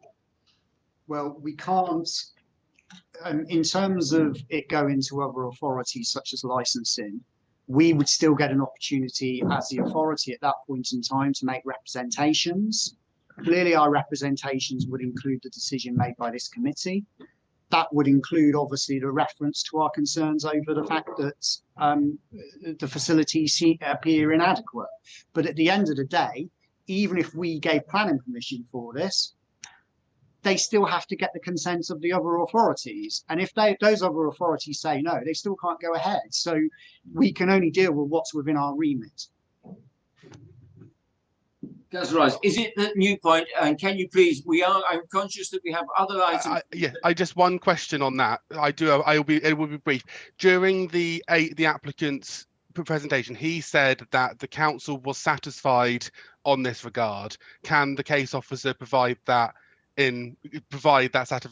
satisfaction? Because this was a claim made by the applicant. I think Mr. Partington has quite adequately dealt with that point just now, in that the applicant may say things, but Mr. Partington is the effective officer here, and that matter will flow through. But I am still trying to get a belt and braces reasons for refusal which are supportive. An informative is an informative. We can't drift into other legislation. We've had that reiterated a number of occasions, you know, I think do we have yet enough at this point in time to for us to be able to vote on? So for clarity from what the members have said, we certainly have the reason for refusal on Greenbelt, but I would like to hear that again on the basis of the advice I gave on that. Secondly, we have the reason in terms of the character of the area, and Councillor Wheeler raised the point about the approach to the conservation area. I have to say, in my opinion on that is, in terms of the impact on the conservation area and that approach, we obviously haven't had the historic officer's advice on that. And again, with any of these matters, we need to have advice of the experts to consider that. My own opinion as a professional officer is it's highly unlikely that this development would have an impact on the conservation area. Nevertheless, it's grouped up in your wider concerns about the character of the area. So again, that can be put into that reason for refusal.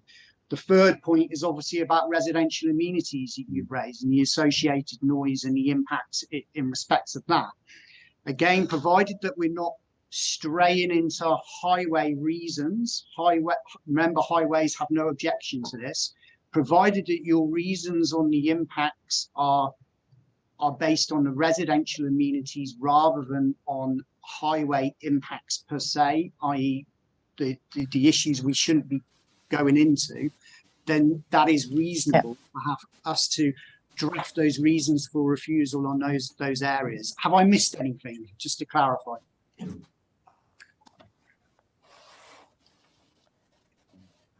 Right. Specifically on a lot of residential amenities.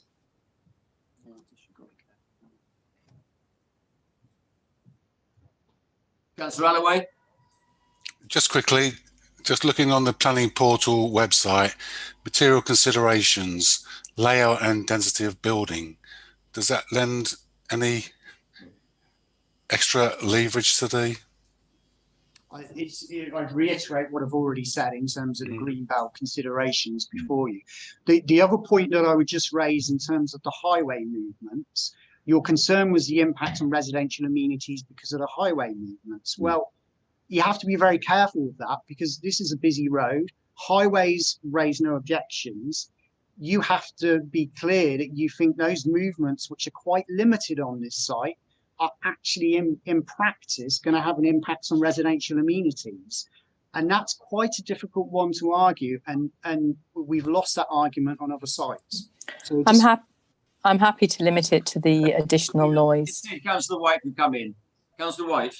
Just quickly, regarding the fencing, it's obvious that mega fencing is going to be needed around the site, whether it be acoustic or otherwise. Surely that's detrimental to the openness of a green space or the green belt. Absolutely, that's a reasonable argument for you to run with. That is one of the reasons I've got here. I've written down, we get the right wording, impact of acoustic fencing. I put on street scene on the impact on the green belt. There's with material change of the use of the land to commercial in the green belt. There's no very special circumstances, and we've got the detrimental residential amenity. But yeah, but that one then comes out. But do we have enough now on which? Yeah, I mean, there's enough for us, and we can agree to final wording with yourself. Right, we have the information, and it will be agreed in the event that this resolution is passed by the chairman, vice chairman, and remaining ward member. And therefore, can I have a proposer and a seconder for refusal to overturn? And just remember, this is to overturn the officer's recommendation. Make no bones about this. Can I have a proposer and a seconder to refuse? Councillor Wheeler, surprisingly, and Councillor Whitcroft. All those, and then, sorry, Mr. Scott, I nearly got carried away. If you want to go through the reasons once more, just for clarity on the tape, I think it would be a good idea. Who do you want to do that, John? The reasons for refusal are?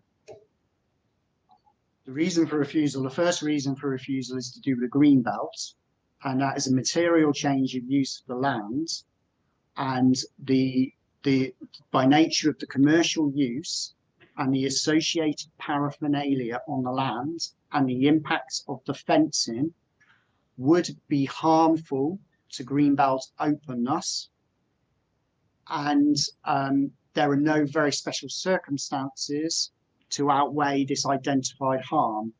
This is therefore contrary to the MPPF. We can agree that precise wording if there's any variation, but that's my understanding as to what was put forward. Secondly, which is in some respects similar, but it's to do with the character of the area.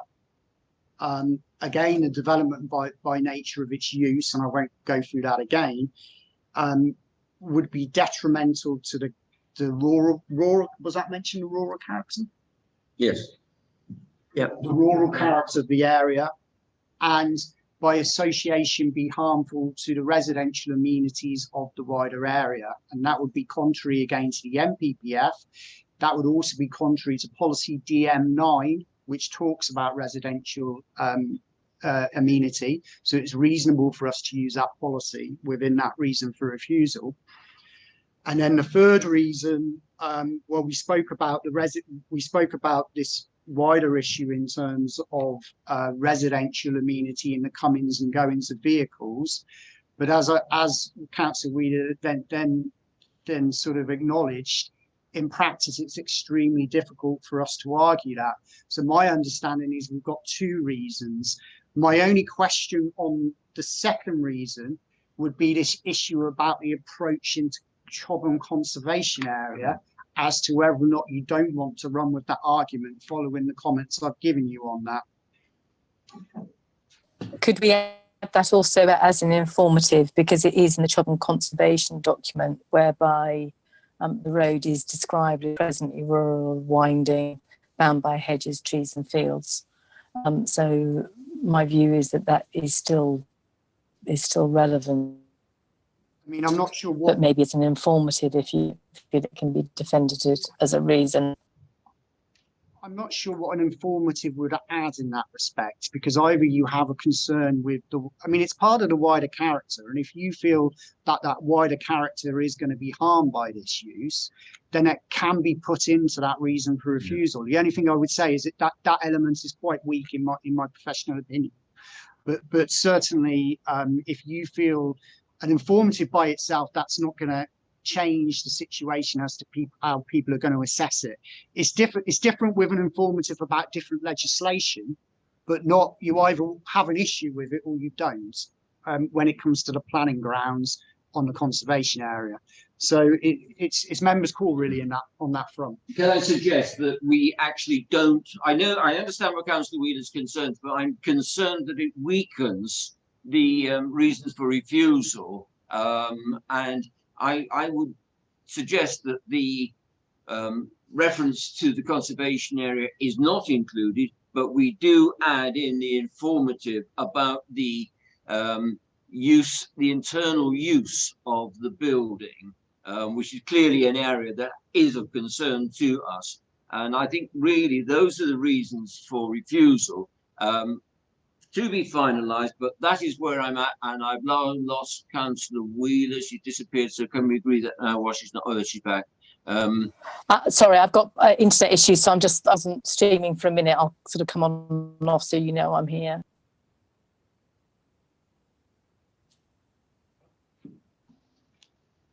Are you back there, Councillor Wheeler? I'm here. Yeah, unfortunately, I've got internet issues here at the moment, so if I've got my video on, you will freeze. Right. Do you agree with my presumption, suggestion, proposal that we don't include the conservation area for the reasons granted, and then we just proceed then to, we have proposed a seconder, and then we proceed to vote on that resolution? Do you agree with that? I do, yep. Thank you. Mr. Scott, please. Thank you. Just to reiterate, the proposer is Councillor Wheeler and the seconder is Helen Whitcroft. Councillor Graham Alloway. I agree with the proposal. Councillor Peter Barnett. Agreed. Councillor Cliff Betton. Agreed. Councillor Colin Dugan, Agreed. Councillor Sean Garrett, Agreed. Councillor Edward Hawkins, Agreed. Councillor David Lewis, Agreed. Councillor Charlotte Morley, Agreed. Councillor Robin Perry, Agreed. Councillor Darrell Rataram, Agreed. Councillor Morgan Rise, Agreed. Councillor Graham Tapper, In favour. Councillor Victoria Wheeler, Agreed. Councillor Helen Whitcroft, Agreed. and Councillor Valerie White. Agreed. Thank you, members. That's unanimous. It is now 9:15. We've been at this for 2¼ hours. I suggest that we have still got 2 items to go through tonight. We may well have to invoke the 10 o'clock rule, but I think that we should have a 5-minute and 5-minute only screen break, in which case I can get some more water. We will start again at 9:20. Thank you, members.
Right. Anybody that's not here, just shout out. Boom, boom. The old ones are the best. Okay, thank you very much, everybody. We're now on to item 3 on page 73. The land rear of 42 Station Road, Frimley. Sean, are we back live? So just check. Joe? Yes, Sean? we are. Yeah, you're good to go. Yeah, thanks, Joe. Right, land rear of 42 Station Road, Frimley. On declarations, I will confirm, as last time, the applicant, sorry, the landowner, should I say, not the applicant, the landowner is known to myself and a number of other councillors. I have received, and I would imagine everybody else has received, correspondence from the landowner. Are there any other declarations beyond those that I have given to make?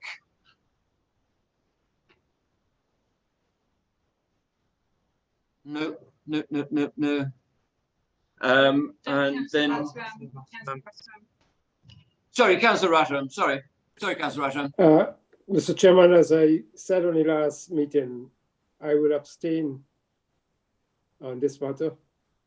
Right, that's noted, and at the appropriate time you will confirm that, please. And then Councillor Wood. Right, Mrs. Bishop, please. Thank you. Thank you, Chairman. First slide, please.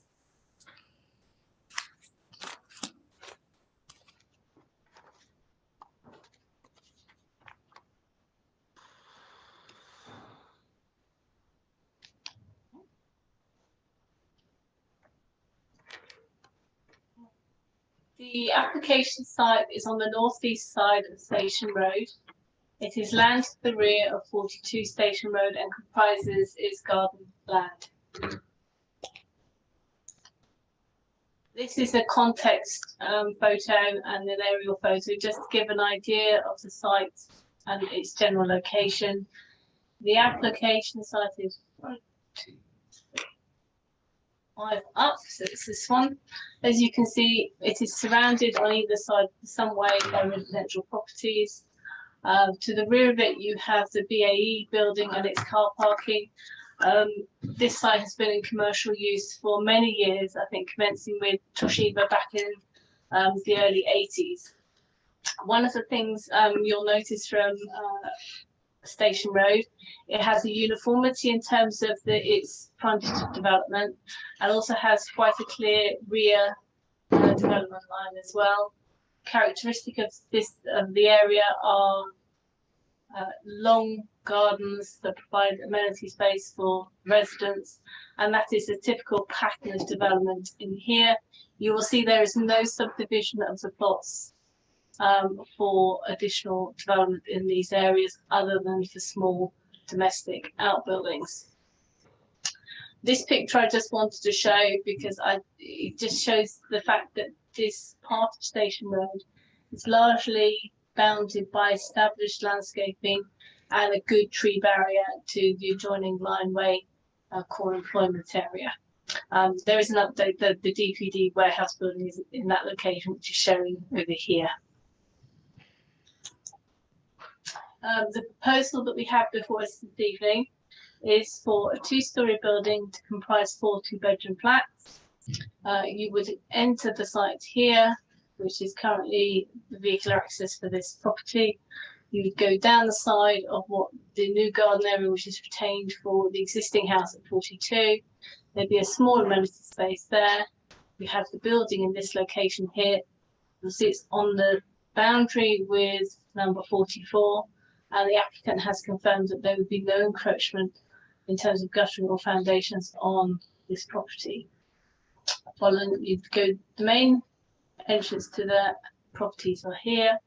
You would go down here to further garden areas for the proposed flats, and you would have an emergency access there. This is number 40 and this is number 44. And this just gives a sense of the layouts. As you'll see, we have quite different room sizes. You'll see we have limited window sizes in this location here. which all are set out in the application. These are the elevations of the building. So this would be the view if you were standing in the garden of number 44. This would be if you're looking from the back of number 42. You have two versions there, one with the green wall and then one without. As you will see, these windows here are covered with louvers. Again, this is viewing the property from, or the proposal from number 40. As you'll see, you've either got decorative details and panels, or you have louver windows. This is the rear of the building, so you have the staircase, and then obviously this is the garden area shown at the back. These are views of Station Road. Again, as I mentioned in my first comments, Station Road has a very clear uniformity in terms of its pattern of development and its frontage and design elements. This would be the entrance into the site. And this is the views on the left hand side. This one here is the view when you're standing at the back of 42 looking down towards the site. So this is number 40 and this will be number 44. And this is where you're at the back of the site and you're looking back towards number 42. So you can see two little panels there with a gap here that gives unrestricted access here for the residents of 42 to use this garden around. That is number 44 and that's number 40. Again, we have a closer, so you can see the fencing is put there. Obviously, the residents of 42 have unrestricted access into the garden at to the rear of 42 there. There's the window there that's referred to in the committee report. Obviously, that's the access back onto Station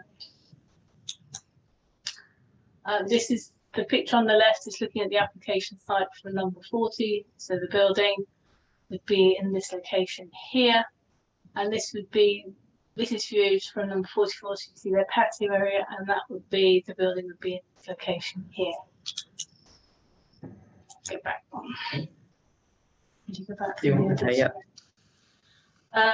There are various the issues on the application are set out in the committee report.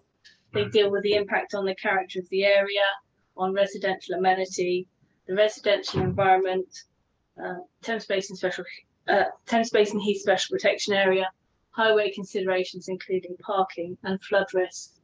There is an update on this as set out on the update sheet as was reported to members at the last committee. The position has not changed. The Council's Drainage Officer is recommending refusal. There is also an update in terms of, as members will see from the sheet, that we have received a rebuttal from the landowner. In our view, this does not substantially or materially affect the recommendation made to you this evening. So based on this, the recommendation is to refuse the reasons as set out in the application and as set out on the update sheet.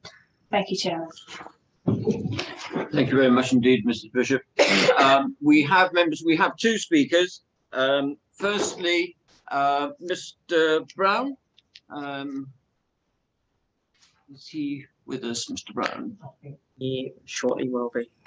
Sorry, I'm just trying to get into the waiting room to let them in. I can't seem to get in there. Eddie, do you know how to get into the waiting room, please? I have. Oh, there they are. There we are. Okay. Mr. Allen. Did you just thank you both for staying with us. It is appreciated. And this would be the view if he was standing in the garden of number 54. This would be. I was going to say somebody had it. I think. Right. I think Mr. Allen had YouTube on and back. Right, Mr. Allen, right. Okay, thank you, Mr. Brown. Firstly, for your 4 minutes, please. Thank you. Just firstly, good evening, Chairman and members of the committee. My comments really are serve to reiterate some of the issues, some of the objections that have been made by myself previously and some of our neighbours. Just firstly, on the applicant suggested that this is vacant land, and this the use of this land as a form of backfilling or garden grabbing is inappropriate. That's just one of the points. Another is it really not to touch onto regulations outside of this planning, but one of the issues with the proposal is that following a clarification, it's been confirmed that the foundations of the proposal will not be sited on the common boundary between 42 and 44. With that in mind, that would mean that the proposal isn't in the location, it's not in a representative location, so it's the plans would need to be updated, or it needs to be clarified really going forward. Also, just on regarding the drainage officer's report, I've got first-hand experience of water entering our property. So obviously any kind of flood risk is of great concern to myself and neighbours. On the issue of parking, the proposal for parking at Borough Road has been noted as being inadequate. In addition to this, the pedestrian-only access for the development is approximately 2 meters wide, and I would suggest that this would render the proposal for parking on site unachievable.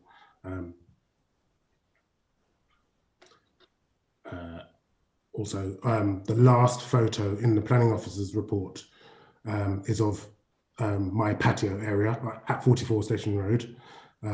We specifically built this space here to take into account the sun's path, even in winter.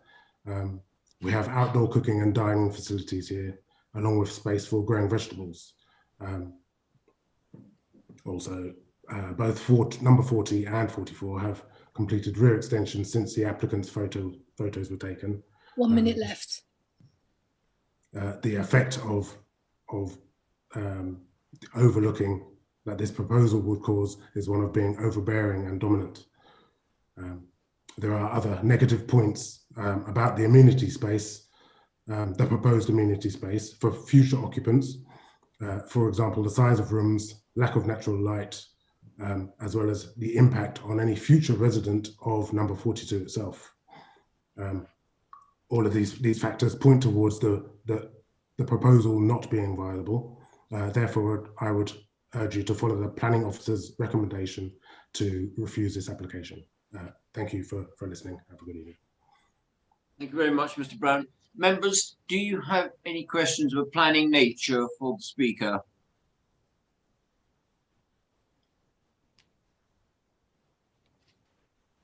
No, I can't see anybody. So thank you very much indeed, Mr. Brown. Mr. Allen, you're still on mute, Mr. Allen. Thank you. Am I unmuted now? Can you hear me? Yes, can do now. Thank you very much. Okay, great. So thank you, Mr. Chairman, officers, members, for allowing me to speak tonight. I do have to say it's quite interesting to see the electric taxi application because I remember working on that 5 years ago. So let me start by getting to the core of the issue, which is the NPPF treatment of this application, which is in point number 19. And I need to start that with saying I'm quite jealous of the other speaker, my neighbor, Mr. Brown, as he's actually met the officer, Mrs. Bishop, something I've been unable to do for the last year. In fact, neither myself nor my partner, Mr. Patterson, nor our architects have been able to have any interaction with Mrs. Bishop. No meetings, no calls, no Zooms, no emails, no nothing, with the exception of her 5 separate requests to delay deadlines that she couldn't meet. On the one occasion that she came personally to the property, she sent us an email saying that it was only under the provision that she not speak with any of us and that if she did speak with us, she would refuse, or if we tried that, she would refuse. So most of you have seen the text of the email that I sent last night. Thank you, Mr. Chairman, for highlighting that. For the last meeting on December 17th, we were not allowed to see any part of Mrs. Bishop's report until 48 hours before the meeting, despite relentless attempts to see it for 6 weeks. So I reached out to you, Mr. Chairman, and Mr. Partington to delay the hearing of this application, but you wouldn't allow me to do that.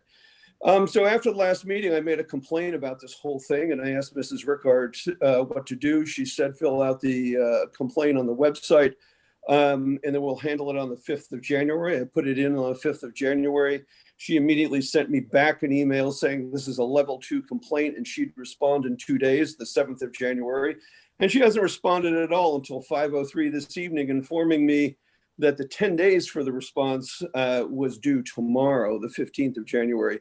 She further told me that one of the 96 points that I made about the treatment that we've received, this was not valid, and that she was not going to uphold that particular complaint, but she was going through the other 95 points. So whilst it would be inappropriate to try to work through those, I want just to give you a couple recommendations, which I've given. But just to show you some of the small and misleading points of Mrs. Bishop's report, you've got a GIS map in front of you that are part of these properties. The property and the 5 properties to the left of number 44, they don't extend 200 feet like she said. They only extend 35 feet because they were the back 2/3 of all of those lots were bought 15 years ago by Mr. Terrence Lyon, and they're being prepared for development as we speak. So members, the land is under a presumption of development. Did I lose 1 you? minute left, Mr. Allen. What's that? You have 1 minute left, thank you. Yeah, that's fine. This land is under a presumption of development. The neighborhood is encapsulated on 3 sides by heavy industrial development, including a 4-story dog food manufacturing plant that operates 24/7. And on the 4th side by a dual carriageway. This is not a leafy, sorry suburban street. It's an urban area in the process of urban development. So the application process has been handled terribly badly, but it could be fixed with some simple discussion and collaboration, which we are more than willing to do. So what do I want? A couple things, really. A chance to work with a planning officer who would actually operate according to the NPPF to facilitate the development with all the stakeholders as it's required. And I don't think I should have to withdraw my application and pay for everything all over again, effectively penalizing me for the 95 problems. So then we could return to just 1 second. 4 minutes are up, Mr. Allen. I'm going to have to ask you to come to a close. So I appreciate that. Members, do you have any questions of a planning nature for Mr. Allen? Councillor Wheeler. Yeah, thank you. If I could just ask you, please, Mr. Allen, you say that there are neighbouring properties, from what I understand, the rear of their gardens have been bought for development. Is that correct? And to your knowledge, is there a planning application yet that is in for that? No, there actually have been applications in the past, and it was long before all the BAE systems development, which ended up being Kier. So it was long before then. However, those 5 lots have now been completely cleared, and they may or may not require planning application for the things that Mr. Lyon is getting ready to do with them. But they are contiguous to the new high density residence behind them, which was built. It was the old Surrey County Council building that's been turned into an HMO and flats and that sort of thing. Okay, thank you. Thank you. Any other questions of a planning nature, please, for the speaker? No. Thank you very much indeed, Mr. Allen. Members, do you have any comments on the various presentations and the officer's report?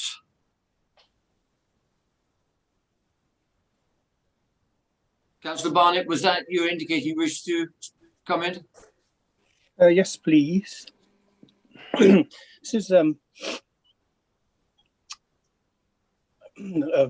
a point of confusion. Maybe you can explain it to me, because this is about the council drainage officer's recommendation to refuse because of the applicant hasn't sufficiently demonstrated that the development won't affect the neighbouring property, and that no development will be permitted without LPA approval of fully detailed drainage proposal. And it's saying that the dwelling is removing an area of the floodplain that needs to be offset by respective reduction of ground levels elsewhere within the application site. Full details, blah, blah, blah. And where I'm confused is that at the last planning meeting, we had an application that we passed, and it was raised at that point, the very, very same thing about this floodplain and levelling. And in this case, the the developer or what have you had done a massive excavation to put in a basement. And we were outlining, I think Councillor Wheeler and myself, that he had not done what he was supposed to do and remove all the excavation materials, but in fact buried a large number of big bags full of rubble and actually raised the amount of land on his property, therefore making the flooding even worse, or potential for it. And so I don't quite understand why. And we also said, well, where's the report on this and the complaints that have been made against it? And the planning officer said, oh, well, that's still with the environmental agency. We're still waiting to hear from it. So I don't quite understand how we were able to pass that one, and yet we're now being recommended not to allow this one when nothing's been done at all. It just doesn't make sense to me. It seems inconsistent. Mrs. Bishop, to comment on that, please. Thank you, Chairman. The issue with this one is that historically there has been evidence and instances of flooding in Station Road. The drainage officer has extensive knowledge of particular issues in this part of Frimley. And it is on that basis he is aware of the issues to do with flood risk and surface water drainage. And he has considered the information submitted with the application, and that is what has generated the comments. It's a combination of his specific knowledge of drainage in this area and the issues that they have had. That still doesn't make sense to me, because the area that I was referring to was also a very, very well-known floodplain, and this property was built on level 2 and 3 floodplains, so that doesn't really make sense. Noted. Are there any other comments? No. Members, we have an officer recommendation. I think there's an additional comment within the update. Is there a proposer and a seconder for the officer recommendation? Councillor Tapper, Councillor Betton, and then Mr. Scott, please. Members, you're voting on the officer recommendation to refuse. Councillor Graham-Allaway. Sorry, can you? Oh, okay. Councillor Peter Barnett. I disagree. Councillor Cliff Besson. Agree. Councillor Colin Dugan. Agree. Councillor Sean Garrett. Agree. Councillor Edward Hawkins. Agreed. Councillor David Lewis. Agreed. Councillor Charlotte Morley. Agreed. Councillor Robin Perry. Agreed. Councillor Darryl Rataram. Abstain. Councillor Morgan Rise. Agreed. Councillor Graham Tapper. In favour. Councillor Victoria Wheeler. Agree. Councillor Helen Whitcroft.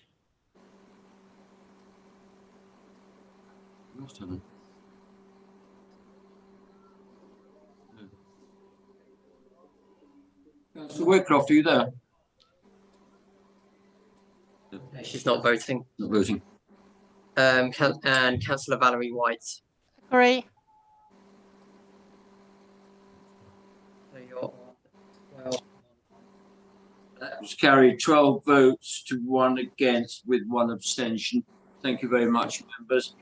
Now on to the, and thank you, speakers, for staying with us. It is appreciated. And now on to the.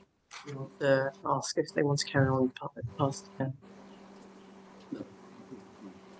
Yeah, I think just for belts and braces, it is 9:45. We do have procedure that when we get to 10 o'clock, usually it's if one item to go. This is the final item. Do I take it that it is agreed that we will continue on with this item beyond the 10 o'clock watershed? There's no abstention to that. Thank you very much indeed. Then the final item is an update on the planning inspector's decision in respect to Woodside Cottage, Chapel Lane, which Mrs. Rickard will take us through. But firstly, I think that there is a mea culpa, hands up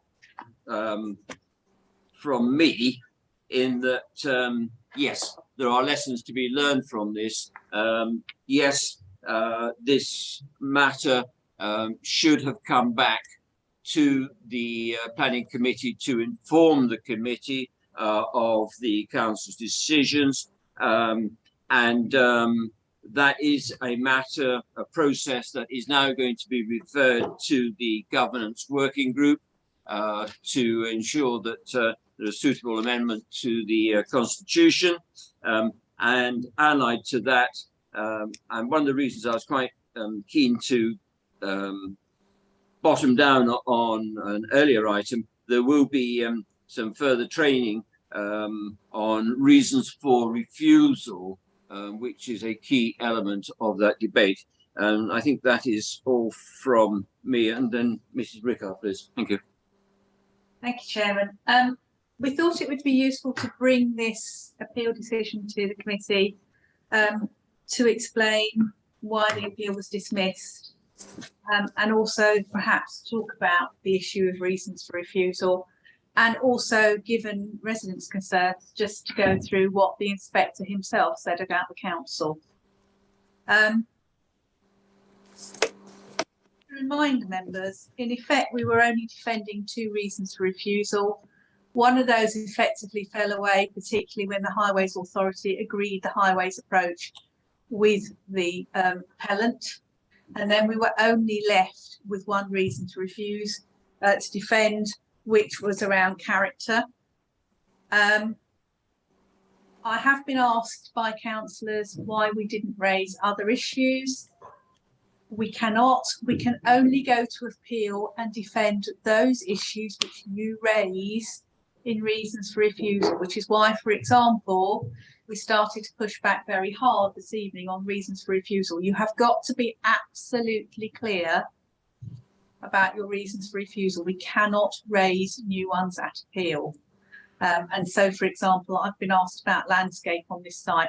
That was not one of your reasons for refusal. So can I please, just the first lesson to learn from this appeal is that the committee needs to be absolutely clear about reasons for refusal, and they have to be reasonable and defensible. And hence why John earlier on this evening took you through in some detail your reasons for refusal for doggy daycare. Looking at what the inspector said in his decision notice, which was sent to you earlier this month, so I'm hoping you might have that in front of you. He identified the key issues and impacts and the benefits, in particular in paragraphs 83 to 101 of his decision. In terms of the impacts, the harm, the first thing to say is that by definition, all development causes harm. And so the question is, before any inspector, is the extent of and significance of that harm. But it is very rare to find development which causes no harm. So the fact that a development causes harm is not in itself a reason for refusal. It's the significance and extent of that harm. What the inspector said was that there was moderate harm to character and appearance, and he said that, and he summed that up in paragraph 89. He said there was a small amount of harm to a non-designated heritage asset, and there was no permanent environmental harm. That was paragraph 100. So those were his findings in respect of harm. So he found no significant harm. In terms of benefits, he found significant benefit from the development of housing on an allocated site, and that's what he said in paragraph 90. He attached significant weight to benefit for reducing the shortfall in housing land supply, and he said that in paragraph 92, and pointed out that that therefore triggered the presumption in favour of development in paragraph 86 of his report. He attached significant weight to the provision of affordable housing in paragraph 93 of his decision. He identified economic benefit from development and placed significant weight on this in paragraph 94. He attached moderate weight to the net gain in biodiversity. He attached little weight to any gains from council tax or new homes bonus on para 97, and found there to be no clear case for refusal relating to the SPA in paragraph 101. So in paragraph 102 of his decision, what he concluded was that the adverse impacts don't outweigh the benefits. And what's clear is that the issue of 5-year land supply was only one of the significant benefits that he identified. So my suspicion is that even if we had had an adequate land supply, the significant benefits would still have outweighed the harms that he's identified, and he would still have allowed the appeal. So that's the first thing I want members to understand. I have gone through the decision notice and I have looked very carefully at how he's reached those conclusions. And whilst I appreciate that an awful lot of people may not agree with his opinions on these matters, I cannot see that he has erred in either process or law in reaching these conclusions. And that is a very important consideration which the committee needs to bear in mind. I've also looked at, given the concerns of residents and councillors about the behaviour of the council, and can I point out to members at this point, which is that we had a representative of the appeal. We did not, as has been suggested, withdraw from the appeal. We did not do that. What we did not do was actively defend the reasons for refusal because of the 5-year land supply situation, but those were before the inspector, and we had someone there that he could ask questions, both questions to, if he wanted to. So we did not withdraw from the appeal. Can I make that point? But given the criticisms of the council, I was very interested to see what the inspector might have to say about our approach. And where inspectors outline their views are in their decision letters on costs. And this inspector has issued such a decision letter. And in paragraph 29 of this letter, he very clearly sets out what he wants to say. And in the first sentence, and of course I can't find the letter, I'll put it down, and I now can't read it out to you. Bear with me a minute, please.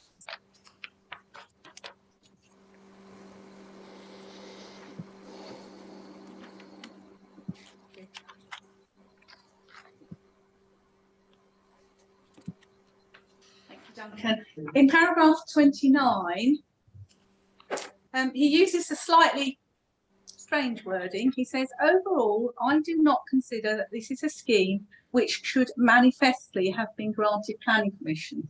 In other words, he considers the council's decision to refuse to be reasonable. So he found the overturning of the officer recommendation by the committee to be reasonable. So he found your decision reasonable, which I think is helpful. In the last sentence of that decision, of that paragraph, what he then says is, the council was, in my view, responding reasonably and responsibly to changes in circumstances. So as we went through and we found that we had no 5-year housing land supply, and we could not continue to defend the reason for refusal in the same way, he found that approach to be reasonable. And so what he concluded in his final paragraph was that I find that unreasonable behaviour resulting in unnecessary or wasted expense has not been demonstrated. So he did not find our actions at appeal unreasonable, and that is because we had to shift our position because we found that we no longer had a 5-year housing land supply. And what I would say to members about this appeal, and there are councillors on the screen who will know exactly what I'm talking about, is that over the last few years, we have lost some very substantial appeals. And I'm thinking in particular of the sites at West End and the sites at Windlesham, where residents have tried to challenge those decisions by various legal means and failed. And the reason for failure was exactly the same reason as why this site was allowed, which was because we do not have a 5-year land supply. We have got to start identifying sufficient sites for housing land, and we have got to start doing that through the local plan process. And I'll raise the local plan process because this was a site which came forward through the local plan process. And given that I've been here a very long time, I've worked on all those local plans. So the 1994 local plan, this site was put forward for development, and we resisted it successfully because at that time we had better sites. But the point about local plan sites is we're not looking at the best sites, we're looking at the least worst. And that is a point we make again and again in that meeting, is that the good sites have all gone. We're looking for the least worst. In 1999, for the 2000 local plan inquiry, this site came to the top of the pile as one of the least worst and was promoted by the council and accepted by the inspector. This site has been identified therefore for development for 20 years. And rather like the sites at West End and at East Park Woods, its time has come. And I and my officers absolutely recognise the very, very strong local concerns about all of those sites, including this one. But the fact is, we do not have a 5-year housing land supply. And until we do, it is going to continue to prove to be difficult to defend sites like this at appeal. So I really would ask members to work with us on identifying that land supply. I don't know if members have any questions, but I will do my best to answer them if they do. So can I just ask one question? When we met as a committee, is this over this 5-year land supply? When we met as a committee, we had a 5-year land supply because that was one of the cornerstones of the refusal, as I recall. And I've learned something in the course of this. And my understanding is that that was fine, but it is the land supply at the time of the investigational decision. When is the critical time of that land supply? At the time, it wasn't a factor in the reason for refusal. You can't refuse because you've got a 5-year land supply. But at the time of the committee decision, the committee made their decision to overturn officer recommendation on the basis that we had a 5-year land supply, and therefore they believed that was a reasonable thing to do. And the inspector has accepted that. But the inspector determines on the applications or the appeals before him on the basis of the facts on the day of the inquiry. And so what happened is in the June-July of last year, the inspector asked us to provide a revised report updating the 5-year housing land supply position. And at that point, it became clear that our 5-year housing land supply had fallen away. So the situation had changed since the committee, and the inspector determined the appeal on the basis of the evidence before him in the autumn, which was that we no longer had a 5-year housing land supply. And that is what the inspectorate do. And he made it very clear at the time that is what he would do. Members, are there any thank you for all of that. Are there any points, questions of clarification that members of the committee? Councillor McGrath. sorry, obviously I sit as a sub, but with the 5-year housing supply, we still have difficulty with even trying to find obviously traveller sites as well. So does it all come into that with the 5-year plan? If all the housing that is needed? So the local plan looks at all the different types of accommodation and housing that we need.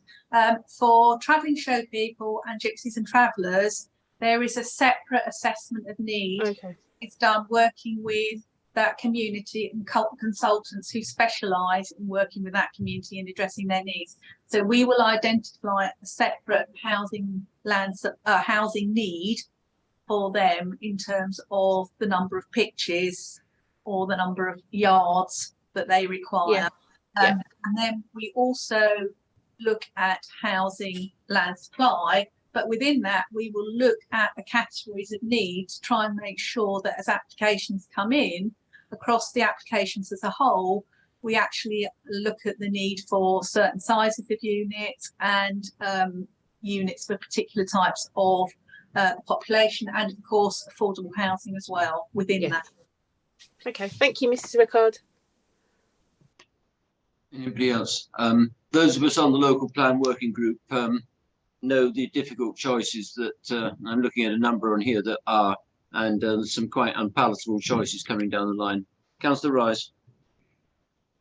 Thank you, Chairman. Just a question regarding the inspector's comments regarding affordable housing. And I'm just wondering, as he attached significant weight on that, I'm just going to confirm that as the planning authority, we will resist any attempts of the developer to weasel out of their affordable housing requirements. Yes, we will. This is a recorded meeting, by the way. Just oh, my apologies for that. For that language, then I do withdraw. And I'll still say yes. Yes. Yeah. The answer was yes, irrespective of the question. But I just remember. Anybody else? If not, Councillor Tapper. Thank you, Chair. If we remember back to that very meeting where we came to our decision, you will remember that arguments ranged around what the local plan actually said. And you will probably remember the argument that I made at that time, that in the local plan, the then active local plan, the approved local plan, the inspector of the council had estimated and authorised a certain number of properties to be built on this land. And this is the joint property of Not Cuts, what is now Waterers, and Woodside Cottage. For some reason or other, these two were combined together. I have no idea why, but they were.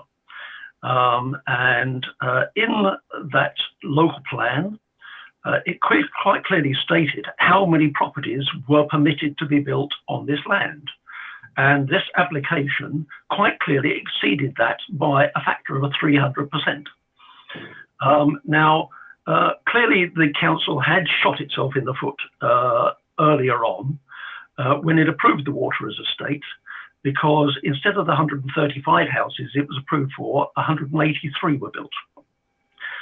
So that didn't help.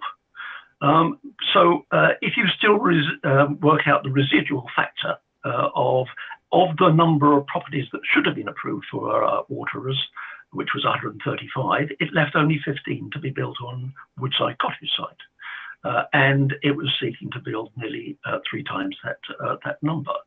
And the officer at the time tried to justify this on the basis of, well, that figure's been reviewed in the new local plan.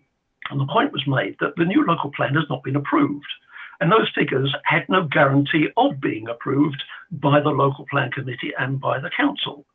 So I'm wondering why within our justification of the decision we came to the appeal, we didn't stand by the fact that what was proposed for Woodside Cottage was in contravention to the then active and approved local plan.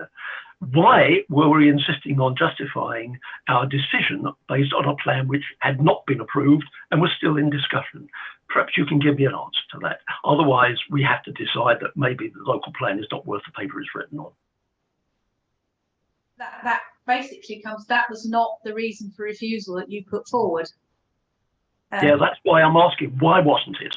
Well, with respect, Councillor Tapper, it's the committee's reason for refusal, not officers. And so that goes back to our point that we've tried to make this evening, that you need to be very clear about your reasons for refusal. Because it's really down to the committee if that's the reason that they want to put forward as a reason for refusal. It's officers cannot promote reasons for refusal against their own recommendations to approve. I must admit I wasn't aware that that had not been included as a reason for refusal in our document, since it was a large part of the arguments that were made. It seems that once again we shot ourselves in the foot by not saying this is in contravention to the local plan and putting that in as an objection. If I can just remind you, apart from matters relating to legal agreements, your two reasons for refusal were proposed development by reason of quantum and density of development and associated loss of trees would be harmful to the area's visual amenities and the character and quality of the area, and also that Chapel Lane is a narrow, quiet lane with rural characteristics, and therefore development by reason of the proposed accesses off this highway with associated comings and goings would result in intensification in the movement of traffic along the highway. Those were your two reasons for refusal.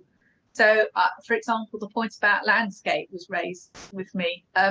You didn't refuse it on landscape grounds. You didn't refuse it on grounds in terms of its numbers versus the local plan identified capacity. I have to say, I don't think you'd have won that argument, because the reality is those capacities are notional simply to demonstrate that we can achieve our housing land supply requirements. They're not based on any detailed layouts, and they're also generally regarded as minimum figures. Local plan policy figures are never maximums. That's very clear. But that was not a reason for refusal that you put forward. And I go back to our point that we think we probably need to do a bit more training on reasons for refusal. Yeah, I understand what you're saying, but the argument about whether or not that was a maximum was argued out in that meeting, and it was quite clearly that the wording of the local plan shows that it was a maximum. It was interpreted as otherwise, but it quite clearly says in the local plan that was the total number. That was not a minimum number.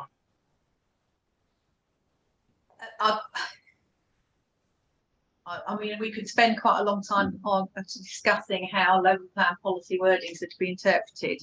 The total figure simply is there to demonstrate that we can identify a total number of dwellings that shows we can meet our housing land supply requirement. Those figures shouldn't be interpreted as a maximum capacity for those sites. That's not how they're written in local plan policy, because we do not prepare detailed layouts. We only apply average densities to try and work out what sites might be able to accommodate. Okay, right. Thank you for that. It's a professional viewpoint and guidance, but it comes back to the point that it is all part of the lessons learned. And again, yes, we're going to have more training on because the pressure is going to increase, as Mrs. Rickard said, on local plan and on sites, and quite frankly, little pockets, little two houses here, there, and somewhere else ain't going to cut it in terms of meeting our housing needs, quite frankly. And that's the challenge facing the officers and us as councillors across the council. And I know we've had discussions about trying to increase in Cambridge Town Centre. That creates its own problems and own difficulties as well. And Councillor Tapper and I are very clear on we would like to see more, but it's the active unintended consequences that comes from that. But that's moving away from here. Are there any other points in relation to the presentation by Mrs. Rickard? In which case, I am going to say thank you very much. I don't know if anybody's still listening to this, but it's 10 past 10, so thank you very much indeed. Thank you, members. Thank you, officers. Jo, are you going to sign us out? I am indeed.